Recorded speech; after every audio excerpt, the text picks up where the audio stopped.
ਵਾਹਿਗੁਰੂ ਜੀ ਕਾ ਖਾਲਸਾ ਵਾਹਿਗੁਰੂ ਜੀ ਕੀ ਫਤਿਹ। ਮੈਂ ਤੁਹਾਡੀ ਹੋਸਟ ਅਨਿਲ ਕੌਰ ਤੇ ਮੈਂ ਟੀਵੀ 84 ਦੇ ਸਾਰੇ ਦਰਸ਼ਕਾਂ ਤੇ ਸਰੋਤਿਆਂ ਦਾ ਹਾਰਦਿਕ ਸਵਾਗਤ ਕਰਦੀ ਹਾਂ ਪ੍ਰੋਗਰਾਮ ਸੱਚੋ ਸੱਚ ਵਿੱਚ, ਜਿਹੜੇ ਇਸ ਪ੍ਰੋਗਰਾਮ ਨਾਲ ਦੇਸ਼ਾਂ ਵਿਦੇਸ਼ਾਂ ਤੋਂ ਜੁੜ ਚੁੱਕੇ ਨੇ। ਖਾਲਸਾ ਅਫੇਅਰ ਸੈਂਟਰ ਦੇ ਸੰਚਾਲਕ ਡਾਕਟਰ ਅਮਰਜੀਤ ਸਿੰਘ ਜੀ ਸਟੂਡੀਓ ਵਿੱਚ ਮੇਰੇ ਨਾਲ ਸ਼ਾਮਲ ਨੇ। ਆਓ ਨਾ ਮਿਲ ਕੇ ਅੱਜ ਦੀਆਂ ਅਹਿਮ ਵਿਚਾਰ ਚਰਚਾਵਾਂ ਕਰਦੇ ਹਾਂ। ਜੀ ਡਾਕਟਰ ਸਾਹਿਬ, ਵਾਹਿਗੁਰੂ ਜੀ ਕਾ ਖਾਲਸਾ ਵਾਹਿਗੁਰੂ ਜੀ ਕੀ ਫਤਿਹ।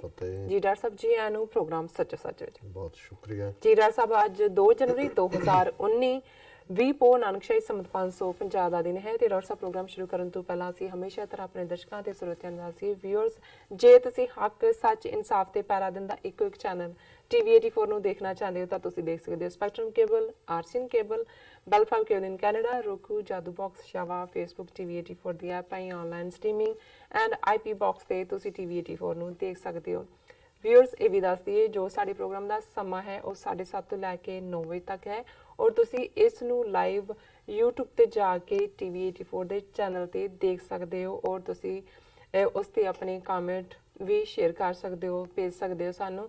ਔਰ ਇਹ ਵੀ ਦੱਸ ਦਈਏ ਕਿ ਤੁਸੀਂ ਇਸ ਨੂੰ ਵੱਧ ਤੋਂ ਵੱਧ ਸਬਸਕ੍ਰਾਈਬ ਵੀ ਕਰੋ YouTube ਤੇ ਜਾ ਕੇ ਟੀਵੀ 84 ਦੇ ਚੈਨਲ ਨੂੰ। So thank you so much. So keep watching TV 84। ਜੀ ਡਾਕਟਰ ਸਾਹਿਬ, ਪ੍ਰੋਗਰਾਮ ਦੇ ਸ਼ੁਰੂ ਵਿੱਚ ਆਪਾਂ ਗੱਲਬਾਤ ਕਰਾਂਗੇ ਜੋ ਅੱਜ ਦਾ ਪਹਿਲਾ ਅਹਿਮ ਇਸ਼ੂ ਹੈ ਉਸ ਉੱਪਰ। ਜੀ ਸਾਹਿਬ, ਡਾਕਟਰ ਸਾਹਿਬ ਕੀ ਵਿਚਾਰਾਂ ਨੇ ਤੁਹਾਡੀਆਂ? ਦੇਖੋ, ਜਦੋਂ ਦੌੜ ਦੀ ਗੱਲ ਹੁੰਦੀ ਹੈ ਜਿਹਨੂੰ ਰੇਸ ਕਹਿੰਦੇ ਆ, ਤੇ ਇੱਕ ਦੌੜ ਹੈ ਜੀ, ਇੱਕ ਲਫ਼ਜ਼ ਮੈਡ ਰੇਸ ਹੈ। ਬਿਲਕੁਲ। ਮੈਡ ਰੇਸ ਦਾ ਮਤਲਬ ਹੁੰਦਾ ਹੈ ਕਿ ਵੀ ਜਿਹਦੇ 'ਚ ਤੁਸੀਂ ਜਿਹੜਾ ਤੁਹਾਡੇ ਨਾਲ ਦੌੜ ਰਿਹਾ ਹੈ ਉਹਦੇ ਨਾਲ ਤੁਸੀਂ ਮੁਕਾਬਲੇ ਦੇ ਵਿੱਚ ਦੌੜਦੇ ਜਾ ਰਹੇ ਹੋ। ਉਹ ਕਿਸ ਲੈਵਲ ਤੇ ਦੌੜ ਰਿਹਾ ਹੈ, ਕਿਉਂ ਦੌੜ ਰਿਹਾ ਹੈ, ਉਸ ਦਾ ਅੰਜਾਮ ਕੀ ਹੋਏਗਾ, ਇਹਦੀ ਪਰਵਾਹ ਕੀਤੇ ਤੁਸੀਂ ਵੀ ਉਸ ਦੌੜ ਦੇ ਵਿੱਚ ਸ਼ਾਮਲ ਹੋ। ਜਿੱਥੇ ਅਸੀਂ ਦੇਖਦੇ ਹਾਂ ਕਿ ਦੁਨੀਆ ਦੇ ਵਿੱਚ ਇੱਕ ਵੱਡਾ ਹਿੱਸਾ ਔਰ ਸਾਡੇ ਕਲਚਰ ਨਾਲ ਸੰਬੰਧਿਤ ਲੋਕ ਵੀ ਦੋਨੋਂ ਪਾਸਿਓਂ ਅਸੀਂ ਇਹਨਾਂ ਮੁਲਕਾਂ ਦੇ ਵਿੱਚ ਮੈਡ ਮਨੀ ਰੇਸ ਦੇ ਵਿੱਚ ਹੈ। ਜੇ ਸਾਡੇ ਸ਼ਰੀਕਾਂ ਦਾ ਘਰ $1 ਮਿਲੀਅਨ ਦਾ ਹੈ ਤੇ ਅਸੀਂ ਭਾਵੇਂ ਉਹਦੀ ਮੁੜ ਕੇ 3 ਕਿਸ਼ਤਾਂ ਨਾ ਦਿੱਤੀਆਂ ਜਾਣ, ਅਸੀਂ $1.5 ਮਿਲੀਅਨ ਦਾ ਲੈਣਾ ਜੀ। ਜੇ ਕੋਈ ਜਿਹੜਾ ਅੱਗੇ ਵੱਧ ਰਿਹਾ ਤੇ ਬਜਾਏ ਉਸ ਦੇ ਕਿ ਉਸ ਨੂੰ ਅਸੀਂ ਐਪਰੀਸ਼ੀਏਟ ਕਰੀਏ, ਅਸੀਂ ਕਮਜ਼ੋਰੀਆਂ ਦਾ ਸ਼ਿਕਾਰ ਹੋ ਕੇ ਉਸ ਦੀਆਂ ਕਮਜ਼ੋਰੀਆਂ ਲੱਭਦੇ। ਸੋ ਇੱਕ ਪਾਸੇ ਤਾਂ ਇਹ ਦੌੜ ਹੈ ਜਿਹਦੇ 'ਚ ਬਹੁਤ ਸਾਰੀ ਖਲਕਤ ਸਹਿਸ ਖਟੇ ਲੱਖ ਕੋ ਉੱਠ ਧਾਵੇ, ਤ੍ਰਿਪਤ ਨਾ ਆਵੇ ਮਾਇਆ ਪਾਛੇ ਪਾਵੇ। 1000 ਵਾਲਾ ਲੱਖ ਲਈ ਦੌੜ ਰਿਹਾ, ਦੂਸਰੇ ਪਾਸੇ ਦੌੜ ਰਿਹਾ ਜੀ। ਇੱਕ ਜਦੋਂ ਅਸੀਂ ਦੁਨੀਆ ਦੇ ਵਿੱਚ ਜਿਹੜੀ ਅੱਜ ਦੀ ਦੁਨੀਆ ਦਾ ਕਮਰਸ਼ੀਅਲ ਮਾਡਲ ਹੈ, ਬਹੁਤ ਵਾਰ ਅਸੀਂ ਵੀ ਕਿਉਂਕਿ ਸਿਆਸੀ ਗੱਲਾਂ ਕਰਦੇ ਹਾਂ, ਉਸ ਨੂੰ ਐਨਾਲਾਈਜ਼ ਕਰਦੇ ਹਾਂ, ਉਸ ਤੇ ਤਬਸਰੇ ਕਰਦੇ ਹਾਂ, ਪਰ ਕੁੱਲ ਮਿਲਾ ਕੇ ਘੁੰਮਦੇ ਘੁਮਾਉਂਦੇ ਜੇ ਤੁਸੀਂ ਪਿੱਛੇ ਮੁੜਦੇ ਜਾਓ ਤੇ ਇਸ ਸਾਰੀ ਖੇਡ ਨੂੰ ਖੇਡਣ ਵਾਲੀਆਂ ਕੁਛ ਤਾਕਤਾਂ, ਉਹਨਾਂ ਦੇ ਨਾਲ ਵੀ ਜੁੜੇ ਹੋਏ ਕੁਛ ਬੰਦੇ ਹੁੰਦੇ ਨੇ ਜਿਨ੍ਹਾਂ ਦਾ ਅਲਟੀਮੇਟ ਮਕਸਦ ਪੈਸਾ ਕਮਾਉਣਾ ਹੀ ਹੁੰਦਾ। ਉਸ ਦੇ ਵਿੱਚ ਕੋਈ ਜਿਹੜਾ ਇਨਸਾਨੀ ਜ਼ਿੰਦਗੀ ਦੀ ਕੀਮਤ ਨਹੀਂ ਹੁੰਦੀ, ਕੋਈ ਇਨਸਾਨੀ ਸਫਰਿੰਗ ਉਹਨਾਂ ਨੂੰ ਨਹੀਂ ਪਹੁੰਚਦੀ। ਉਹਨਾਂ ਦੇ ਲਈ ਜਿਹੜਾ ਉਹਨਾਂ ਦਾ ਇਸ਼ਟ ਹੈ, ਉਹਨਾਂ ਦਾ ਜਿਹੜਾ ਸਾਰਾ ਜ਼ਿੰਦਗੀ ਦਾ ਜਾਂ ਜੋ ਕੁਛ ਉਹ ਕਰਦੇ ਨੇ ਉਸ ਦਾ ਮਕਸਦ ਹੈ ਉਹ ਧਨ ਪ੍ਰਾਪਤੀ ਹੈ, ਪੈਸਾ ਕਮਾਉਣਾ ਜੀ। ਸੋ ਜ਼ਾਹਰ ਹੈ ਵੀ ਇੱਕ ਜ਼ਮਾਨੇ ਦੇ ਵਿੱਚ ਜਦੋਂ ਇਹੀ ਪੱਛਮੀ ਤਾਕਤਾਂ ਬਾਹਰ ਨਿਕਲੀਆਂ, ਬਾਹਰ ਨਿਕਲ ਕੇ ਇਹਨਾਂ ਨੇ ਦੁਨੀਆ ਦਾ ਨੂੰ ਕੋਲੋਨਾਈਜ਼ ਕੀਤਾ, ਉਹਨਾਂ ਨੂੰ ਬਸਤੀਆਂ ਬਣਾਇਆ, ਉਹਨਾਂ ਨੂੰ ਲੁੱਟਿਆ ਚੰਗੀ ਤਰ੍ਹਾਂ ਜੀ। ਔਰ ਉਦੋਂ ਵੀ ਆਮ ਸਾਡੇ ਸਬ ਕੰਟੀਨੈਂਟ ਦੇ ਵਿੱਚ ਵੀ ਇਹੀ ਹੁੰਦੇ ਸੀ ਕਿ ਵੀ ਇੱਥੋਂ ਇਹ ਕੱਚਾ ਮਾਲ ਲੈ ਜਾਂਦੇ ਨੇ, ਰਾ ਮਟੀਰੀਅਲ, ਔਰ ਕਾਰਖਾਨੇ ਇੰਗਲੈਂਡ 'ਚ ਨੇ, ਉੱਥੇ ਬਣ ਕੇ ਉਹੀ ਤੁਹਾਡਾ ਕੱਚਾ ਮਾਲ ਜਿਹੜਾ ਇਹਨਾਂ ਨੇ ਕੌਡੀਆਂ ਦੇ ਭਾਅ ਤੁਹਾਡੇ ਤੋਂ ਖਰੀਦਿਆ ਹੁੰਦਾ ਉਹ ਫਿਰ ਸੋਨੇ ਦੇ ਭਾਅ ਤੁਹਾਨੂੰ ਵੇਚਦੇ ਨੇ। ਸੋ ਦੁਨੀਆ ਦੇ ਵਿੱਚ ਜਿਹੜਾ ਇੱਕ ਦੇ ਮੁਲਕ ਤੇ ਕਬਜ਼ਾ ਕਰਨ ਦੀ ਲਾਈਨ ਸੀ, ਗੱਲ ਤਾਂ ਲੁੱਟਣਾ ਸੀ।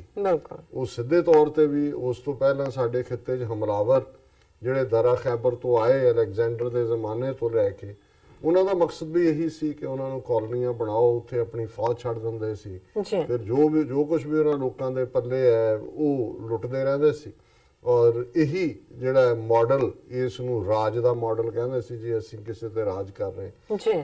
ਹੁਣ ਅੱਜ ਜਦੋਂ ਅਸੀਂ 21ਵੀਂ ਸਦੀ 'ਚ ਦਾਖਲ ਹੋਏ ਹਾਂ ਔਰ ਇਹ 20ਵੀਂ ਸਦੀ 'ਚ ਸੈਕੰਡ ਵਰਲਡ ਵਾਰ ਤੋਂ ਬਾਅਦ ਇਹ ਗੱਲ ਸਾਹਮਣੇ ਆਈ ਕਿ ਵੀ ਤੁਹਾਨੂੰ ਸਿੱਧਾ ਕਿਤੇ ਜਾ ਕੇ ਫੌਜ ਭੇਜ ਕੇ ਕਬਜ਼ਾ ਕਰਨ ਦੀ ਲੋੜ ਨਹੀਂ ਹੈ। ਹਾਲਾਂਕਿ ਇਹਦੇ ਬਾਵਜੂਦ ਕਿ ਆਪਣੀ ਹੈਜੇਮਨੀ ਜਾਂ ਆਪਣਾ ਗਲਬਾ ਜਾਂ ਆਪਣੀ ਧੌਂਸ ਜੀ ਕਾਇਮ ਕਰਨ ਦੇ ਲਈ ਦੋਨੋਂ ਹੀ ਜਿਹੜੀਆਂ ਸੁਪਰ ਪਾਵਰਸ ਦੂਸਰੇ ਸੰਸਾਰ ਯੁੱਧ ਤੋਂ ਬਾਅਦ ਬਣੀਆਂ, ਸੋਵੀਅਤ ਯੂਨੀਅਨ ਔਰ ਅਮਰੀਕਾ, ਇਹਨਾਂ ਨੇ ਧੌਂਸ ਦੇ ਲਈ, ਕਾਇਮ ਰੱਖਣ ਦੇ ਲਈ ਜੇ ਖੂਨੀ ਲੜਾਈਆਂ ਲੜੀਆਂ, ਜਿਹਨੂੰ ਪ੍ਰੌਕਸੀ ਵਾਰਸ ਕਹਿੰਦੇ ਨੇ। ਸਿੱਧੇ ਸਿੱਧੇ ਆਮੋ ਸਾਹਮਣੇ ਨਹੀਂ ਆਇਆ। ਇੱਕ ਮੌਕਾ ਸੀ ਜਦੋਂ ਕਿਊਬਾ ਦੇ ਵਿੱਚ ਸੋਵੀਅਤ ਯੂਨੀਅਨ ਆਪਣੀਆਂ ਨਿਊਕਲੀਅਰ ਮਿਸਾਈਲਸ ਤਾਇਨਾਤ ਕਰਨਾ ਚਾਹੁੰਦਾ ਸੀ। ਜੀ ਉਹ ਪੀਰੀਅਡ ਸੀ ਕਿ ਅਮਰੀਕਾ ਨੇ ਰੈਜ਼ਿਸਟ ਕੀਤਾ, ਔਰ ਜਿਹੜਾ ਉਸ ਪੀਰੀਅਡ ਦਾ ਰੈਕੋਰਡ ਹੈ ਉਹ ਦੱਸਦਾ ਹੈ ਕਿ ਵੀ ਜਿਹੜਾ ਦੁਨੀਆ ਹੈ ਇਹ ਮੁਕੰਮਲ ਤਬਾਹੀ ਦੇ ਬਿਲਕੁਲ ਕੁਝ ਮਿੰਟ ਦੂਰ ਹੀ ਸੀ, ਕਿਉਂਕਿ ਅਮਰੀਕਾ ਨੇ ਧਮਕੀ ਦੇ ਦਿੱਤੀ ਸੀ ਕਿ ਜੇ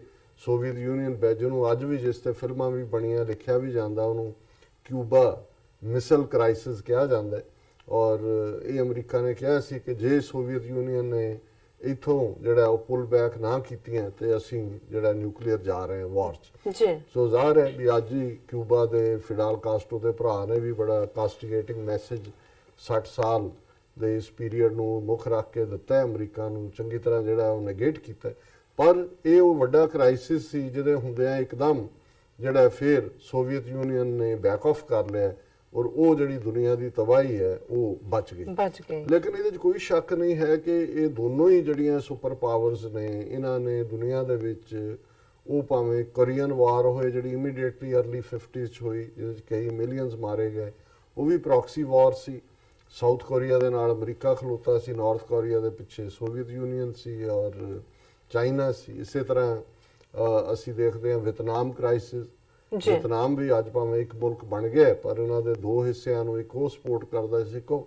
ਔਰ ਇਸੇ ਤਰ੍ਹਾਂ ਸਾਰੇ ਸਾਊਥ ਅਮਰੀਕਾ ਦੇ ਵਿੱਚ ਉਹ ਨਿਕਾਰਾਗੁਆ ਹੋਏ, ਇਕਵਾਡੋਰ ਹੋਏ, ਔਰ ਇਹ ਸਾਰਾ ਚਿਲੀ ਹੋਏ, ਇਹ ਸਾਰੇ ਦੇ ਵਿੱਚ ਜਿਹੜਾ ਵੈਨਜ਼ੂਏਲਾ ਵੀ ਟੂ ਸਮ ਐਕਸਟੈਂਟ। ਸੋ ਇੱਥੇ ਵੀ ਇਹਨਾਂ ਦਾ ਇਹੀ ਚੱਲ ਰਿਹਾ ਸੀ। ਇਸੇ ਤਰ੍ਹਾਂ ਅਫਰੀਕਾ ਦੇ ਵਿੱਚ ਵੀ ਧਨ ਦੀ ਦੌੜ ਸੀ। ਤੇ ਜੇ ਅਸੀਂ ਆਪਣੇ ਕੰਟੈਕਸਟ 'ਚ ਏਸ਼ੀਆ ਦੇ ਵਿੱਚ ਗੱਲ ਕਰੀਏ ਕਿ 50s ਦੇ ਵਿੱਚ ਤਾਂ ਚਾਈਨਾ ਚੁੱਪਚਾਪ ਆਪਣੇ ਅੰਦਰਲੀ ਸਫਾਈ ਤੇ ਲੱਗਾ ਹੋਇਆ ਸੀ, ਆਪਣੇ ਆਪ ਨੂੰ ਖੜਾ ਕਰਨ ਤੇ ਲੱਗਾ ਸੀ। ਕੋਰੀਅਨ ਵਾਰ ਉਹਨੇ ਜ਼ਰੂਰ ਲੜੀ, ਜਾਂ 62 ਦੇ ਵਿੱਚ ਭਾਰਤ ਨੂੰ ਵੀ ਸਬਕ ਸਿਖਾਇਆ, ਪਰ ਉਹ ਇੰਟਰਨੈਸ਼ਨਲ ਸਟੇਜ ਤੇ ਸੋਵੀਅਤ ਯੂਨੀਅਨ ਜਾਂ ਅਮਰੀਕਾ ਉਹਨੂੰ ਕੋਈ ਆਪਣਾ ਰਾਈਵਲ ਨਹੀਂ ਸੀ ਸਮਝਦੇ। ਉਹ ਤਾਂ ਫਿਰ 70s 'ਚ ਜਾ ਕੇ ਚਾਈਨਾ ਨੇ ਆਪਣੇ ਆਪ ਨੂੰ ਅਸਰਟ ਕੀਤਾ ਤੇ ਅਮਰੀਕਾ ਨੇ ਪਾਕਿਸਤਾਨ ਦੇ ਰਾਹੀਂ ਚੀਨ ਦੇ ਨਾਲ ਆਪਣਾ ਜਿਹੜਾ ਉਹ ਦਰਵਾਜ਼ਾ ਖੋਲ੍ਹਿਆ।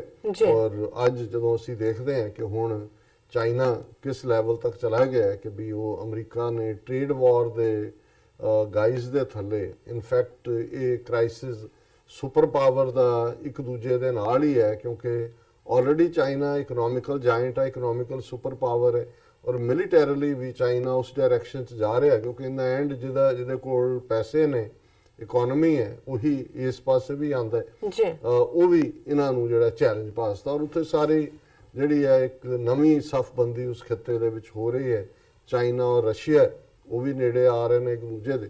ਲੇਕਿਨ ਇੱਕ ਇਹਦੇ 'ਚ ਕੋਈ ਸ਼ੱਕ ਨਹੀਂ ਹੈ ਕਿ ਦੁਨੀਆ ਦੀਆਂ ਇਹ ਵੱਡੀਆਂ ਪਾਵਰਸ, ਭਾਵੇਂ ਅਮਰੀਕਾ ਜਾਂ ਪਹਿਲਾਂ ਸੋਵੀਅਤ ਯੂਨੀਅਨ ਸੀ, ਹੁਣ ਰਸ਼ੀਆ, ਔਰ ਇਹਦੇ ਨਾਲ ਜਿਵੇਂ ਇੰਗਲੈਂਡ, ਫਰਾਂਸ, ਜਰਮਨੀ, ਇਜ਼ਰਾਈਲ ਨੂੰ ਵੀ ਜੋੜਦੇ ਹਾਂ, ਕਿਉਂਕਿ ਇਜ਼ਰਾਈਲ ਵੀ ਦੁਨੀਆ 'ਚ ਹੁਣ ਚੌਥਾ ਵੱਡਾ ਜਿਹੜਾ ਆਰਮਸ ਐਕਸਪੋਰਟ ਵਾਲਾ ਦੇਸ਼ ਬਣ ਗਿਆ, ਕਿ ਇਹ ਪੱਛਮੀ ਤਾਕਤਾਂ ਨੂੰ ਸੂਟ ਕਰਦਾ ਹੈ। ਬਹੁਤ ਵਾਰ ਇਹ ਲੱਗਦਾ ਹੈ ਕਿ ਜੀ ਦੇਖੋ, ਇਹ ਜਿਵੇਂ ਇਹਨਾਂ ਨੇ ਇੱਕ ਫੇਸ ਦਿੱਤਾ ਹੁੰਦਾ ਜੀ, ਅਸੀਂ ਤਾਂ ਜਮਹੂਰੀਅਤ, ਡੈਮੋਕ੍ਰੇਸੀ, ਇਰਾਕ ਤੇ ਇਸ ਲਈ ਇਸ 'ਚ ਅਸੀਂ ਗਏ ਕਿ ਸਦਾਮ ਹੁਸੈਨ ਡਿਕਟੇਟਰ ਸੀ, ਜ਼ੁਲਮ ਕਰ ਰਿਹਾ ਸੀ, ਅਸੀਂ ਗਦਾਫੀ ਨੂੰ ਇਸ ਲਈ 40 ਸਾਲ ਬਾਅਦ ਓਵਰਥਰੋ ਕੀਤਾ ਕਿ ਜੀ ਉੱਥੇ ਡਿਕਟੇਟਰਸ਼ਿਪ ਸੀ ਔਰ ਇਵੇਂ ਸੀ। ਔਰ ਇਸੇ ਤਰ੍ਹਾਂ ਇਹ ਸੀਰੀਆ ਦੇ ਵਿੱਚ ਵੀ ਅਸਾਦ ਦੇ ਮੁੰਡੇ ਨਾਲ, ਜਿਹੜਾ ਅਸਾਦ ਹੀ ਆ ਉਹਦਾ ਨਾਮ ਵੀ ਲਾਸਟ ਟਾਈਮ, ਉਹ ਕਰਨਾ ਚਾਹੁੰਦੇ ਸੀ। ਉਹਦੇ 'ਚ ਕਿੰਨੇ ਲੱਖਾਂ ਮਰਵਾ ਕੇ ਉਹ ਸੀਰੀਅਨ ਵੀ ਮਰੇ, 40% ਤੋਂ ਜ਼ਿਆਦਾ ਆਬਾਦੀ ਬੇਘਰੀ ਹੋਈ, ਔਰ ਕੀ ਕਰਕੇ ਉੱਥੋਂ ਹੁਣ ਵਾਪਸ ਫੌਜ ਕੱਢਣ ਦੀ ਲਾਈਨ ਲੈ ਲਈ। ਲੇਕਿਨ ਇੱਕ ਗੱਲ ਜ਼ਾਹਰਾ ਤੌਰ ਦੇ ਉੱਤੇ ਸਪਸ਼ਟ ਹੈ ਕਿ ਇਹਨਾਂ ਦੀ ਇਕਨੋਮੀ ਕੋਈ ਸੂਈ ਧਾਗਾ ਬਣਾਉਣ 'ਚ ਜਾਂ ਕੋਈ ਗਾਜਰਾਂ ਬੈਂਗਣ ਵੇਚਣ ਦੇ ਨਾਲ ਇਹਨਾਂ ਦੇ ਖਜ਼ਾਨੇ ਨਹੀਂ ਭਰੇ ਹੋਏ। ਇਹਨਾਂ ਦੇ ਖਜ਼ਾਨਿਆਂ ਦੇ ਵਿੱਚ ਜਾਂ ਇਹਨਾਂ ਦੀ ਇਕਨੋਮੀ ਦਾ ਸਭ ਤੋਂ ਵੱਡਾ ਸਾਧਨ ਜਿਹੜਾ ਹੈ ਉਹ ਹੈ ਹਥਿਆਰ ਬਣਾਉਣਾ ਤੇ ਹਥਿਆਰ ਵੇਚਣਾ, ਸਪਲਾਈ ਕਰਨਾ। ਜੀ ਅੱਛਾ, ਹਥਿਆਰ ਕਿਉਂ ਵੇਚਣਗੇ ਜਾਂ ਕੋਈ ਕਿਉਂ ਲਏਗਾ ਕਿ ਜੇ ਉੱਥੇ ਕੁਛ ਨਾ ਕੁਛ ਪੰਗਾ ਖੜਾ ਰਹੇ, ਜੇ ਦੁਨੀਆ 'ਚ ਪੀਸ ਹੋ ਜਾਏ, ਸ਼ਾਂਤੀ ਹੋ ਜਾਏ, ਅਮਨ ਹੋ ਜਾਏ, ਤੇ ਫਿਰ ਹਥਿਆਰਾਂ ਦੇ ਤਾਂ ਲੋੜ ਹੀ ਨਹੀਂ, ਕਾਰਖਾਨੇ ਬੰਦ ਹੋ ਜਾਣਗੇ। ਜੀ। ਸੋ ਇਹ ਸਿਚੁਏਸ਼ਨਸ ਕ੍ਰੀਏਟ ਕਰਕੇ ਰੱਖਦੇ ਨੇ, ਕਦੇ ਇੱਕ ਦੀ ਪਿੱਠ ਤੇ ਹੱਥ ਰੱਖਿਆ, ਉਹਨੇ ਉਹਦੇ ਤੋਂ ਚੁੱਕ ਲਿਆ, ਦੂਜੇ ਨੇ ਉਹਦੇ ਤੇ ਰੱਖਤਾ, ਫਿਰ ਜਿਹਦੇ ਤੋਂ ਚੁੱਕਿਆ, ਜਿਹਦੇ ਤੇ ਪਹਿਲੇ ਨੇ ਰੱਖਿਆ ਸੀ ਉਹਦੀ ਪਿੱਠ ਤੇ ਰੱਖ ਦਿੱਤਾ। ਹੁਣ ਇਹ ਸਾਰਾ ਹੀ ਜਿਹੜਾ ਗੋਰਖ ਧੰਦਾ ਹੈ, ਔਰ ਇਹ ਹੀ ਗੋਰਖ ਧੰਦਾ ਹੈ ਅਸਲ 'ਚ, ਇੰਨੀ ਕੰਪਲੈਕਸ ਸਿਚੁਏਸ਼ਨ ਬਣਦੀ ਹੈ ਕਿ ਅਸੀਂ ਸਾਰੇ ਤਾਂ ਗਰਾਊਂਡ ਲੈਵਲ ਦੇ ਉੱਤੇ ਜਿਹੜਾ ਹੈ ਉਹ ਤਬਸਰੇ ਕਰਨ ਦੇ ਉੱਤੇ ਹੀ ਹੁੰਦੇ ਆ, ਜਾਂ ਆਮ ਬੰਦਾ ਗੱਲਾਂ ਕਰਨ ਦੇ ਉੱਤੇ ਹੁੰਦਾ, ਵਾਹ ਵਾਹ ਜੀ ਦੇਖੋ ਸਾਡੀ ਚੀਨ ਨਾਲ ਯਾਰੀ ਹੈ, ਜਾਂ ਵਾਹ ਵਾਹ ਜੀ ਸਾਡੀ ਅਮਰੀਕਾ ਨਾਲ ਯਾਰੀ ਹੈ, ਹੁਣ ਦੇਖੋ ਜੀ ਰੂਸ ਇਧਰੋਂ ਉਧਰ ਨੂੰ ਚਲਾ ਗਿਆ। ਪਰ ਕੁੱਲ ਮਿਲਾ ਕੇ ਇਸ ਸਾਰੀ ਗੇਮ ਦੇ ਵਿੱਚ ਇਹੀ ਹੁੰਦਾ ਹੈ ਕਿ ਇੱਕ ਦਾ ਕਲਾਇੰਟ ਜਾਂ ਗਾਹਕ ਲੂਜ਼ ਹੁੰਦਾ ਹੈ, ਤੇ ਦੂਸਰਾ ਜਿਹੜਾ ਉਹ ਬਾਹਾਂ ਅੱਡ ਕੇ ਹੁੰਦਾ ਹੈ, ਕਹਿੰਦਾ ਆ ਜਾਓ ਜਨਾਬ ਅਸੀਂ ਤੁਹਾਨੂੰ ਸੌਦਾ ਵੇਚਦੇ ਹਾਂ, ਪਹਿਲੇ ਨਾਲੋਂ ਵਧੀਆ ਦੇਵਾਂਗੇ। ਔਰ ਇਹੀ ਜਿਹੜੀ ਦੌੜ ਹੈ, ਇੱਕ ਪਾਸੇ ਮੈਡ ਰੇਸ ਹੈ ਸੌਦਾ ਖਰੀਦਣ ਵਾਲਿਆਂ ਦੀ, ਤੇ ਜਿਹੜਾ ਵੇਚਣ ਵਾਲੇ ਨੇ they have the last laugh, ਜਿਹਨੂੰ ਅੰਗਰੇਜ਼ੀ 'ਚ ਕਹਿੰਦੇ ਨੇ, ਕਿ ਉਹ ਅੰਦਰ ਬੈਠ ਕੇ ਹੱਸਦੇ ਨੇ ਕਿ ਆਹ ਦੇਖ ਲਓ ਉੱਲੂ ਦੇ ਪੱਠੇ, ਇਹ ਜਿਹੜੇ ਨੇ ਇਹ ਸਮਝਦੇ ਨੇ ਵੀ ਬਹੁਤ ਸਿਆਣੇ ਨੇ, ਸਾਡੇ ਨਾਲ ਡੀਲ ਬਣਾ ਰਹੇ ਨੇ ਔਰ ਸਸਤਾ ਕਰਾ ਰਹੇ ਨੇ ਜਾਂ ਦੂਸਰਾ। ਪਰ ਮੈਂ ਇਸ ਸਾਰੇ ਗੋਰਖ ਧੰਦੇ ਨੂੰ ਇਸ ਲਈ ਸ਼ੁਰੂ ਕੀਤਾ ਹੈ ਕਿ ਪਿਛਲੇ 2 ਦਿਨਾਂ 'ਚ ਇੱਕ ਅੱਧੀ ਵਾਰੀ ਤਾਂ ਤੁਸੀਂ ਖਬਰ ਕੋਈ ਇਗਨੋਰ ਕਰ ਦਿੰਦੇ ਹੋ, ਫਿਰ ਤੁਹਾਨੂੰ ਲੱਗਦਾ ਵੀ ਕੋਈ ਨਹੀਂ, ਉਹਨੂੰ ਮੈਂ ਕਰਕੇ ਪਾਸੇ ਰੱਖ ਦਿੰਦਾ ਵੀ ਇਹ ਨਹੀਂ, ਪਰ ਜਦੋਂ ਫਿਰ ਦੂਸਰੇ ਪਾਸੇ ਕੋਈ ਨਾ ਕੋਈ ਖਬਰ ਆਉਂਦੀ ਹੈ, ਫਿਰ ਪਹਿਲੀ ਦੀ ਵੀ ਰੈਲੇਵੈਂਸ ਲੱਗਣ ਲੱਗ ਜਾਂਦੀ ਹੈ। ਹੁਣ ਅਸੀਂ ਦੇਖ ਰਹੇ ਹਾਂ ਵੀ ਕਿਉਂਕਿ ਇਸ ਵੇਲੇ ਦੁਨੀਆ ਦੀਆਂ ਇਹ ਸੁਪਰ ਪਾਵਰਸ ਵੀ ਔਰ ਅਮਰੀਕਾ, ਰੂਸ, ਇਹਨਾਂ ਦਾ ਸਾਰਾ ਧਿਆਨ ਉਧਰ ਗਿਆ ਚੀਨ ਵੱਲ। ਚੀਨ ਉੱਭਰਦੀ ਇਕਨੋਮੀ ਵੀ ਔਰ ਜਿਹੜੀ ਹੈ ਫੌਜੀ ਤਾਕਤ ਵੀ ਹੈ, ਪਲੱਸ ਉਸ ਖਿੱਤੇ 'ਚ ਜੇ ਅਸੀਂ ਦੇਖੀਏ ਸਾਊਥ ਏਸ਼ੀਆ ਨੂੰ ਹੀ ਦੇਖੀਏ, ਜੇ ਏਸ਼ੀਆ ਬਾਹਰ ਵੀ ਕੱਢ ਦਈਏ, ਤੇ 5ਵਾਂ ਹਿੱਸਾ ਮਨੁੱਖਤਾ ਦਾ ਲਗਭਗ 2 ਬਿਲੀਅਨ ਦੇ ਨੇੜੇ ਤੇੜੇ ਲੋਕ ਜਿਹੜੇ ਨੇ ਉਹ ਉਸ ਖਿੱਤੇ ਤੇ ਰਹਿੰਦੇ ਨੇ। ਔਰ ਜ਼ਾਹਰ ਹੈ ਕਿ ਵੀ ਭਾਵੇਂ ਉੱਥੇ ਗਰੀਬੀ ਕਿੰਨੀ ਹੈ, ਬੇਰੁਜ਼ਗਾਰੀ ਕਿੰਨੀ ਹੈ, ਅਗਿਆਨਤਾ ਕਿੰਨੀ ਹੈ, ਪਰ ਇਸ ਵੇਲੇ ਜੇ ਦੇਖਣਾ ਹੋਏ ਤੇ ਉਹਨਾਂ ਦੇਸ਼ਾਂ ਦੀ ਇਕਨੋਮੀ ਚੋਂ ਇੱਕ ਵੱਡਾ ਹਿੱਸਾ ਪੈਸੇ ਦਾ ਹਥਿਆਰ ਖਰੀਦਣ ਦੇ ਉੱਤੇ ਖਰਚ ਕਰਦੇ ਨੇ। ਬਿਲਕੁਲ। ਔਰ ਇਹਦੇ 'ਚ ਕੋਈ ਸ਼ੱਕ ਨਹੀਂ ਹੈ ਵੀ ਚਲੋ ਵੱਡੇ ਦੇਸ਼ ਅਮਰੀਕਾ ਵਰਗਾ ਜਿਹੜਾ ਹੈ ਜਾਂ ਦੂਸਰੇ ਜਿਹੜੇ ਨੇ ਇਹ ਤਾਂ ਬਣਾਉਂਦੇ ਹੀ ਨੇ, ਔਰ ਪਰ ਜਿਹੜੇ ਦੂਸਰਿਆਂ ਦੀ ਵੀ ਇਕਨੋਮੀ ਹੈ, ਰਸ਼ੀਆ, ਚਾਈਨਾ, ਇਜ਼ਰਾਈਲ, ਇੰਗਲੈਂਡ ਔਰ ਦੂਜੇ, ਉਹ ਹਥਿਆਰ ਵੇਚਣ ਦੇ ਉੱਤੇ। ਸੋ ਹਥਿਆਰ ਉਦੋਂ ਹੀ ਵਿਕਣਗੇ ਜਦੋਂ ਤੁਸੀਂ ਇਨਸਿਕਿਉਰਿਟੀ ਪੈਦਾ ਕਰਦੇ ਹੋ। ਹੁਣ ਜੇ ਅਸੀਂ ਉਸ ਖਿੱਤੇ 'ਚ ਸਾਊਥ ਏਸ਼ੀਆ 'ਚ ਖਾਸ ਤੌਰ ਤੇ ਭਾਰਤ ਪਾਕਿਸਤਾਨ ਦੇ ਹਵਾਲੇ ਨਾਲ ਗੱਲ ਕਰੀਏ, ਕਿਉਂਕਿ ਦੋਨੋਂ ਹੀ ਸਾਊਥ ਏਸ਼ੀਆ ਦੇ ਵਿੱਚ ਦੋਨੋਂ ਹੀ ਮੁਲਕ ਨਿਊਕਲੀਅਰ ਪਾਵਰਸ ਨੇ, ਇਹਦੇ 'ਚ ਵੀ ਕੋਈ ਸ਼ੱਕ ਨਹੀਂ ਹੈ ਕਿ ਨਿਊਕਲੀਅਰ ਪਾਵਰ ਬਣਾਉਣ ਤੱਕ ਜਾਂ ਇਸ ਦੌਰ 'ਚ ਬਾਕੀ ਹਥਿਆਰਾਂ ਤੱਕ ਜਿਹੜਾ ਉਹ ਇੰਡੀਆ ਨੂੰ ਸੋਵੀਅਤ ਯੂਨੀਅਨ ਨੇ ਲੈਸ ਕੀਤਾ ਮੁਕੰਮਲ ਤੌਰ ਤੇ। ਭਾਵੇਂ ਉਹਨਾਂ ਨੇ ਜਦੋਂ ਪੋਖਰਾਨ ਧਮਾਕਾ 1974 'ਚ ਕੀਤਾ ਤੇ ਉਦੋਂ ਕੈਨੇਡਾ ਦਾ ਜਿਹੜਾ ਹੈਵੀ ਵਾਟਰ ਪਲਾਂਟ ਸੀ ਉਸ ਦਾ ਮਿਸਯੂਜ਼ ਹੋਇਆ, ਪਰ ਕੁੱਲ ਮਿਲਾ ਕੇ ਜਿਹੜੇ ਵੀ ਗੈਪ ਜਾਂ ਉਹਨਾਂ ਦੀਆਂ ਜਿਹੜੀਆਂ ਸੈਟੇਲਾਈਟਸ ਵੀ ਨੇ ਉਹ ਸੋਵੀਅਤ ਸੈਟੇਲਾਈਟ ਲਾਂਚਿੰਗ ਬੇਸ ਇਸਤੇਮਾਲ ਹੁੰਦੇ ਰਹੇ। ਉਹਨਾਂ ਦਾ ਜਿਹੜਾ ਬਹੁਤ ਸਾਰਾ ਇਕਵਿਪਮੈਂਟ ਵੀ ਹੈ, ਉਹ ਭਾਵੇਂ ਮਿਗ ਹੋਣ ਜਾਂ ਗਰਾਊਂਡ ਦੇ ਟੈਂਕ ਹੋਣ ਜਾਂ ਈਵਨ ਜੰਗੀ ਬੇੜੇ ਹੋਣ, ਉਹਨਾਂ ਦਾ ਹੁਣ ਤੱਕ ਵੱਡਾ ਹਿੱਸਾ ਸੋਵੀਅਤ ਯੂਨੀਅਨ ਤੋਂ ਹੀ ਜਿਹੜਾ ਉਹ ਖਰੀਦੇ ਰਹੇ। ਹੁਣ ਜਿਹੜੀ ਹੈ ਅਸੀਂ ਦੇਖਦੇ ਹਾਂ ਕਿ 1991 ਚ ਸੋਵੀਅਤ ਯੂਨੀਅਨ ਦੇ ਕਲੈਪਸ ਹੋਣ ਤੋਂ ਬਾਅਦ ਜਦੋਂ ਰਸ਼ੀਆ ਉੱਭਰਿਆ ਔਰ ਇਹਨਾਂ ਨੇ ਬਾਣੀਆਂ ਨੇ ਦੇਖਿਆ ਕਿ ਵੀ ਇਹਦੀ ਥਾਂ ਤੇ ਹੁਣ ਦੂਜੇ ਪਾਸੇ ਸਾਹਬ ਵੱਲ ਚੱਲੀਏ, ਔਰ ਹੌਲੀ ਅਮਰੀਕਾ ਵੱਲ ਆਏ। ਔਰ ਜ਼ਾਹਰ ਹੈ ਕਿ ਇੰਡੋ US ਨਿਊਕਲੀਅਰ ਡੀਲ ਤੋਂ ਬਾਅਦ ਭਾਰਤ ਆਲਮੋਸਟ ਪੂਰੀ ਤਰ੍ਹਾਂ ਹੀ ਅਮਰੀਕਾ ਦੀ ਛਤਰ ਛਾਇਆ ਥੱਲੇ ਆ ਗਿਆ ਜਾਂ ਇਹਨਾਂ ਦੇ ਅੰਬਰੇਲੇ ਥੱਲੇ ਆ ਗਿਆ। ਪਾਕਿਸਤਾਨ ਦਾ ਇਹ ਰਿਹਾ ਵੀ ਪਾਕਿਸਤਾਨ ਨੇ ਬੜੀ ਸਿੰਸੀਅਰਲੀ 47 ਤੋਂ ਬਾਅਦ ਜਦੋਂ ਪਾਕਿਸਤਾਨ ਹੋਂਦ ਦੇ ਵਿੱਚ ਆਇਆ ਤੇ ਬਹੁਤ ਜਲਦੀ 50s ਤੱਕ ਪਹੁੰਚਦੇ ਅਸੀਂ ਦੇਖਦੇ ਹਾਂ ਕਿ ਪ੍ਰੋ ਅਮਰੀਕਾ ਲਾਈਨ ਲਈ ਪਾਕਿਸਤਾਨ ਨੇ। ਔਰ ਅਯੂਬ ਖਾਨ ਨੇ 1958 ਜਾਂ 59 ਜਦੋਂ ਪਾਵਰ ਕੂ ਕਰਕੇ ਗ੍ਰੈਸਪ ਕੀਤੀ, ਸੋ ਉਹ ਤਾਂ ਪੂਰੀ ਤਰ੍ਹਾਂ ਜਿਹੜਾ ਅਮਰੀਕਨ ਲਾਈਨ ਹੀ ਟੋ ਕੀਤੀ। ਔਰ ਅਮਰੀਕਨ ਪ੍ਰੈਜ਼ੀਡੈਂਟ ਖੁਦ ਜਿਹੜਾ ਉਹ ਹਵਾਈ ਅੱਡੇ ਤੇ ਉਹਨੂੰ ਰਿਸੀਵ ਕਰਨ ਆਉਂਦੇ ਸੀ, ਉਹ ਜਾਂ ਅਮਰੀਕਨ ਕੋਈ ਜਦੋਂ ਪ੍ਰੈਜ਼ੀਡੈਂਟ ਔਰ ਦੂਸਰੇ ਉਧਰ ਗਏ ਨੇ ਤੇ ਰੈੱਡ ਕਾਰਪਟ ਵੈਲਕਮ ਹੁੰਦੀ ਸੀ। ਪਾਕਿਸਤਾਨ ਜਿਹੜਾ ਜਿਹਨੂੰ blue eyed boy of America ਸੀ। ਔਰ ਇਸ ਕੋਈ ਸ਼ੱਕ ਨਹੀਂ ਹੈ ਕਿ ਪਾਕਿਸਤਾਨ ਦੀ ਜਿਹੜੀ ਸਾਰੀ ਫੌਜੀ ਸਾਜ਼ੋ ਸਮਾਨ ਦੀ ਗੱਲ ਜਾਂ ਟ੍ਰੇਨਿੰਗ ਉਹ ਅਮਰੀਕਨ ਸੀ। ਔਰ ਇਹੀ ਪਾਰਟ ਕੰਟੀਨਿਊ ਰਿਹਾ ਉਦੋਂ ਤੱਕ ਜਦੋਂ ਤੱਕ ਕਿ ਅਮਰੀਕਾ ਨੂੰ ਇਹ ਨਾ ਲੱਗਾ ਕਿ ਭਾਈ, ਕਿਉਂਕਿ ਭਾਰਤ ਤਾਂ ਇਸ ਹੱਦ ਤੱਕ ਸੋਵੀਅਤ ਯੂਨੀਅਨ ਦੇ ਖੈਮੇ 'ਚ ਸੀ ਕਿ ਜੇ UN ਦਾ ਰੈਕੋਰਡ ਦੇਖਿਆ ਜਾਏ ਵੋਟ ਪਾਉਣ ਦਾ, ਤੇ ਭਾਰਤ ਨੇ ਜਿਹੜਾ ਈਵਨ ਸੋਵੀਅਤ ਯੂਨੀਅਨ ਨਾਲੋਂ ਵੀ ਜ਼ਿਆਦਾ ਵਾਰ UN 'ਚ ਅਮਰੀਕਾ ਦੇ ਖਿਲਾਫ VOTING ਕੀਤੀ ਹੈ। ਸੋ ਭਾਰਤ ਨੂੰ ਤਾਂ ਵਿਨ ਓਵਰ ਨਹੀਂ ਸੀ ਕੀਤਾ ਜਾ ਸਕਦਾ, ਉਹ ਸਿਚੁਏਸ਼ਨਸ ਹੀ ਡਿਫਰੈਂਟ ਸੀ। ਸੋ ਪਾਕਿਸਤਾਨ ਨੇ ਬੜੀ ਸਮਾਰਟਲੀ ਦੋਨੋਂ ਪਾਸੇ, ਚਾਈਨਾ ਦੇ ਨਾਲ ਵੀ ਉਹਨਾਂ ਨੇ ਆਪਣੀ ਸਾਂਝ ਕਾਇਮ ਰੱਖੀ ਔਰ ਅਮਰੀਕਾ ਦੀਆਂ ਵੀ ਗੁੱਡ ਬੁੱਕਸ 'ਚ ਰਹੇ। ਔਰ 1979 'ਚ ਜਦੋਂ ਸੋਵੀਅਤ ਯੂਨੀਅਨ ਨੇ ਅਫਗਾਨਿਸਤਾਨ ਨੂੰ ਆਕੂਪਾਈ ਕੀਤਾ, ਸੋ ਜ਼ਾਹਰ ਹੈ ਉਸ ਤੋਂ ਬਾਅਦ ਤਾਂ ਬਿਲਕੁਲ ਹੀ ਫਿਰ ਤਾਂ CIA ਦੇ ਬੇਸ ਵੀ ਬਣ ਗਏ, ਹੋਲੀ ਵਾਰੀਅਰ ਮੁਜਾਹਿਦੀਨ ਵੀ ਆ ਗਏ।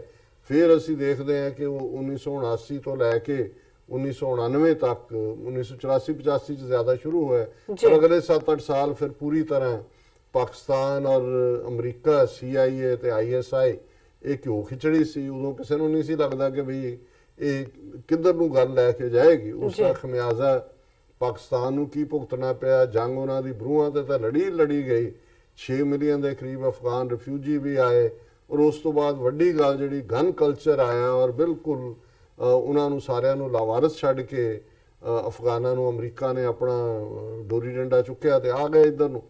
ਫਿਰ ਅਸੀਂ ਦੇਖਦੇ ਹਾਂ ਵੀ ਪੋਸਟ 9/11 ਉਸ ਤੋਂ ਬਾਅਦ ਪਾਕਿਸਤਾਨ ਬਿਲਕੁਲ ਹੀ ਜਿਹੜਾ ਇਹਨਾਂ ਦੀਆਂ ਗੁੱਡ ਬੁੱਕਸ ਚੋਂ ਬੈਡ ਬੁੱਕਸ ਹੁੰਦਾ ਚਲਾ ਗਿਆ।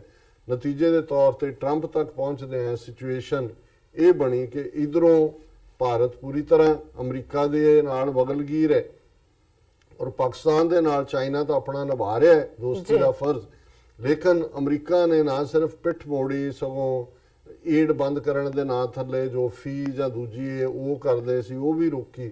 ਔਰ ਇਸ ਦੇ ਨਾਲ ਇੰਟਰਨੈਸ਼ਨਲੀ ਵੀ ਜਿਹੜਾ ਬਿਲਕੁਲ ਪਾਕਿਸਤਾਨ ਨੂੰ ਜਿਹੜਾ ਉਹ ਧੁੰਦਲਾ ਕਰਨ ਦੇ ਲਈ ਉਹਦਾ ਇਮੇਜ, ਔਰ ਇਕਨੋਮਿਕਲੀ ਵੀ ਸੱਟ ਮਾਰਨ ਦੇ ਲਈ world bank, international monetary fund, ਇਹਨਾਂ ਸਾਰਿਆਂ ਚੋਂ ਵੀ ਲੋਨ ਤੱਕ ਦੇ ਉੱਤੇ ਵੀ ਜਿਹੜੀ ਹੈ ਪਾਬੰਦੀਆਂ ਲਾਉਣ ਦੀ ਗੱਲ ਤੁਰੀ।